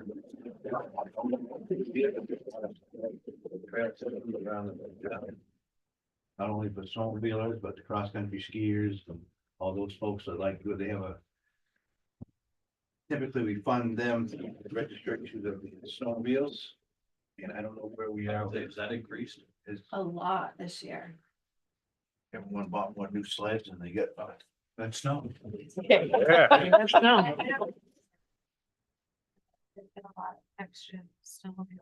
They haven't asked for an increase in years. Oh, yeah, I 8 agree. years. No, that's why I asked if there was more registrations. I make a motion for $1,000 for snow crawlers. Select board recommends $1,000 for the Waldeboro snow crawler. You seconded? Seconded. Any more discussion? They have been very active in the last couple of years, more active, and as the year goes by, they get new membership. They're involved in our Waldeboro days and all the parades we have. They're helping in cleanup too. Yeah, that's right. Keep on kicking the hand. They do the clean up on the road too. The Shellfish Committee has a shoreline cleanup. They get involved and do it all on the same day. How much does the Conservancy and the snow crawlers overlap, if any? Sure, go ahead, Morgan. A lot. I work with them every week, like almost every trail day that they go out, and a lot of their trails on our, which allows, and they're losing a lot of access as lands are getting posted and changing hands. So yeah, I would say a lot. We work really well together. Yeah. Any more discussion from the select board? All in favor? 5-0. Okay, we have a motion from the budget committee. $1,000. So moved. Second. Thank you, Yeah, I'm sorry I missed it. Seth and Scott. Any discussion? I thought that $604 is what they had always asked for. I think this might be my 11th year on a budget, and I don't think it's ever been a penny. I went back 7 years, it was 604. Yeah. Yeah, 604, it's, this day. it has That was the number. How long? We've been here 20 years, 30. 30. Oh, we did 604, right? Like 6 something. Yeah. Yeah, it's probably numbers? long overdue. They do. And it was always based on half of the registration fees. But. Yeah. Any other discussion? All those in favor? 1, 2, 3, 4, 5, 6, 7, 8. Those opposed? You know that one, right? We have I call. one absent. Jay. Okay, so 8-0, 1 absent. Okay.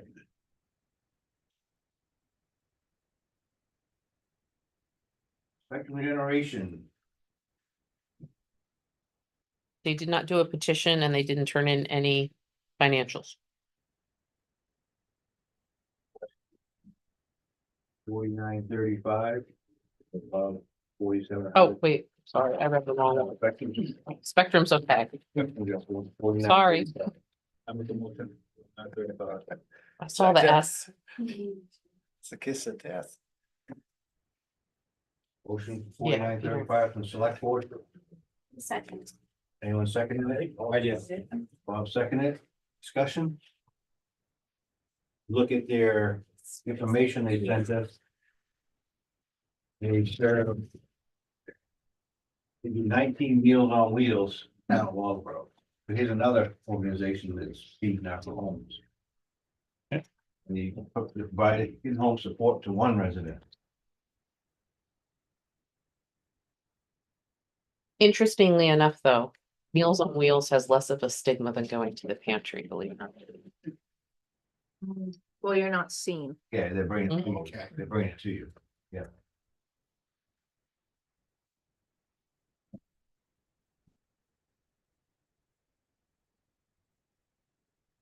They do more than just Meals on Wheels and that. They're a clearinghouse for services for the aging population.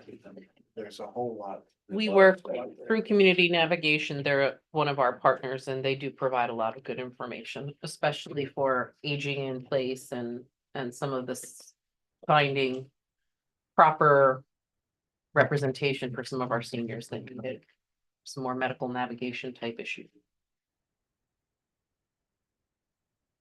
Discussion from the select board?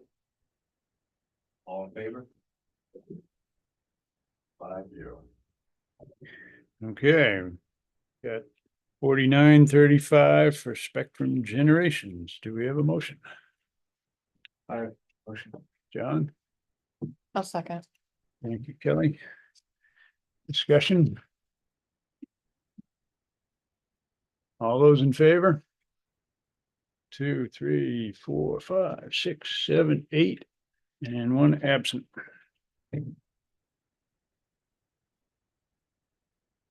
we have Sweester. They did not. They did not. They're the do one. yeah. anything. They requested $2,500, they didn't. Provide us any information. Different weather, right? They're not in the book. They're not in the book. They're not even in the book. They didn't even make the cut. Skip them. With the 2,500? That was their request, They did request, they didn't. but I didn't put them in the book. If you didn't, Yeah. You gotta tell policy and write stuff there, you can, make that motion. no, we just, Not even in the No. book. we don't even need to because it's not in the budget. All right, gotcha. Oh, veggie to table. Veggie tables look for $1,200. $1,000 last year. But I found interesting that, only towns in Lincoln County that supported them last year was Alma, Booth Bay Harbor, Booth Bay, and Waldeboro. No other towns supported them. But they support all kinds of stuff over that way. Does Veggies to Table work with the food pantry? Yes. They're Yes. one of the Yeah, people who actually- helped provide some of the fresh Mhm. produce. Yeah. Okay. Make a motion, $1,200. Second. Yep. He's ready to get out of here. Well, after 9, not me. You get faster as the night goes on. Unless you just want to get out of here. Maybe that's it. Well, I'm getting up there. I just find it moves a second from the select board discussion, why there's only 4 towns that are supporting this program. If you take a look at their information, they've got some cash on hand. They get some donations and some contributions from other places. But only 4 towns are contributing. They're relatively new. Taking a while to get, I think, their momentum going. But I think the idea, the concept is solid and they're working with some good groups. And ecumenical services, a lot of the towns where they're around, and I'm sure they support them. They do. So ecumenical may support them versus the towns, whereas we have our food pantry, so. On their Form 990 for 2023, they raised 10,800 and change from fundraising. $337,044 in other contributions, gifts, grants. I have a question. We have a garden every year and we always have a surplus of vegetables. Do these people just go around, pick up surplus foods from home gardeners? Or how do they get these vegetables? My understanding is they grow them. Yeah, They they grow grow them. the table, they have their own place. Yeah, They grow it all right there. yeah. Okay, They're not like the Gleaners. The Gleaners are a separate group. I never heard of them. Other than the painting. They go and they pick over fields that have already been picked once. Okay. And I believe they donate some of that to the food pantry, the Gleaners. So. Okay.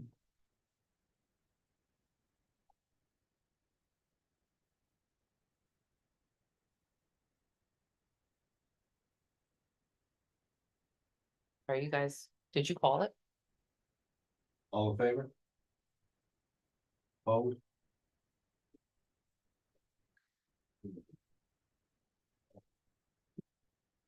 Yeah, we've got $1,200 for Veggies to Table. We have a motion. So moves. Second that. Okay, thank you. Any more discussion? All those in favor? 2, 3, 4, 5, 6, 7, 8. And 1 absent. Waldeboro Day Committee, $3,800, that's used. They fund the fireworks for the citizens of Waldeboro.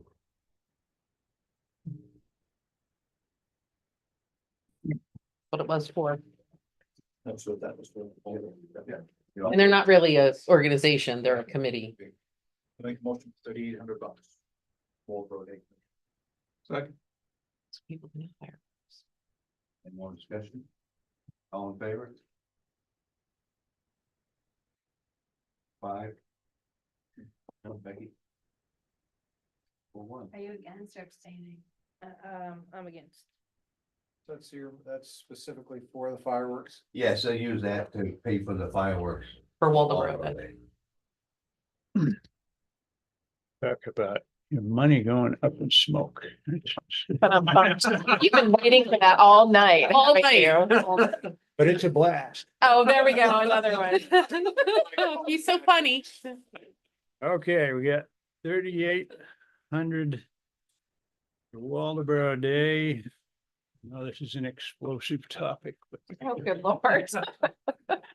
Well, you're so funny.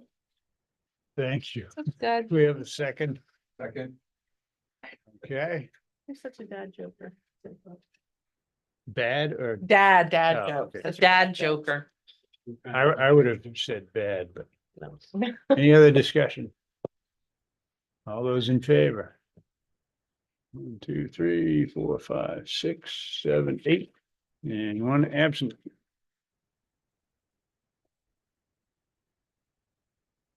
That's all for agencies, except for we're gonna have a presentation again on Thursday.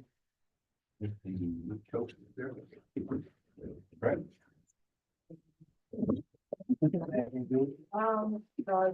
Stephanie said she can't make Thursday, so I don't know what the next steps. Monday? Can she make next Monday? It should be our last one, right? Next Monday is the last one. It should be. Well, Let me. 324 if needed.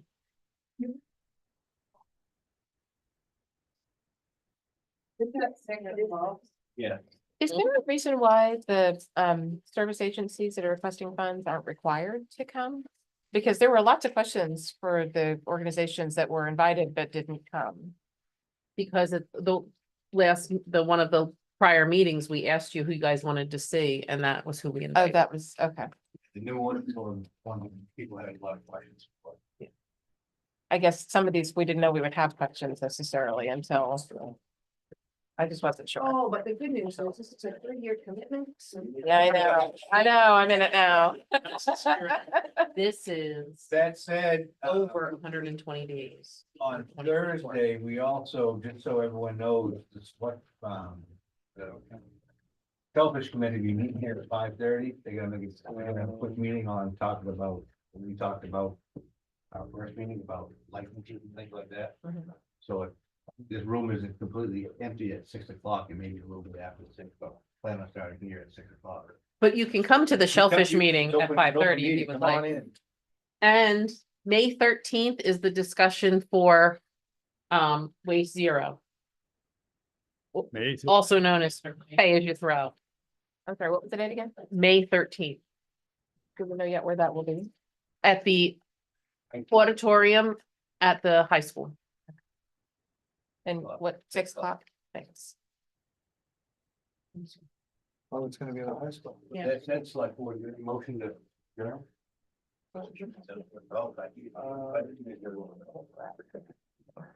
anyone care to adjourn? So.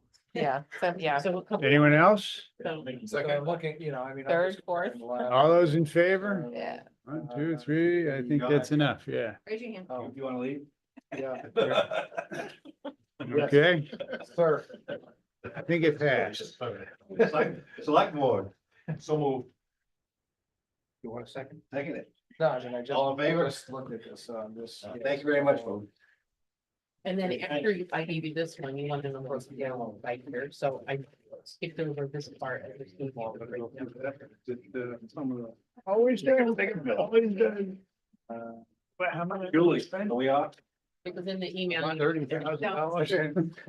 You like Yeah, it like that's that. what I need. I liked it like this. So I made it like that again, How to much- make you happy. I am, I'm. Yeah, good.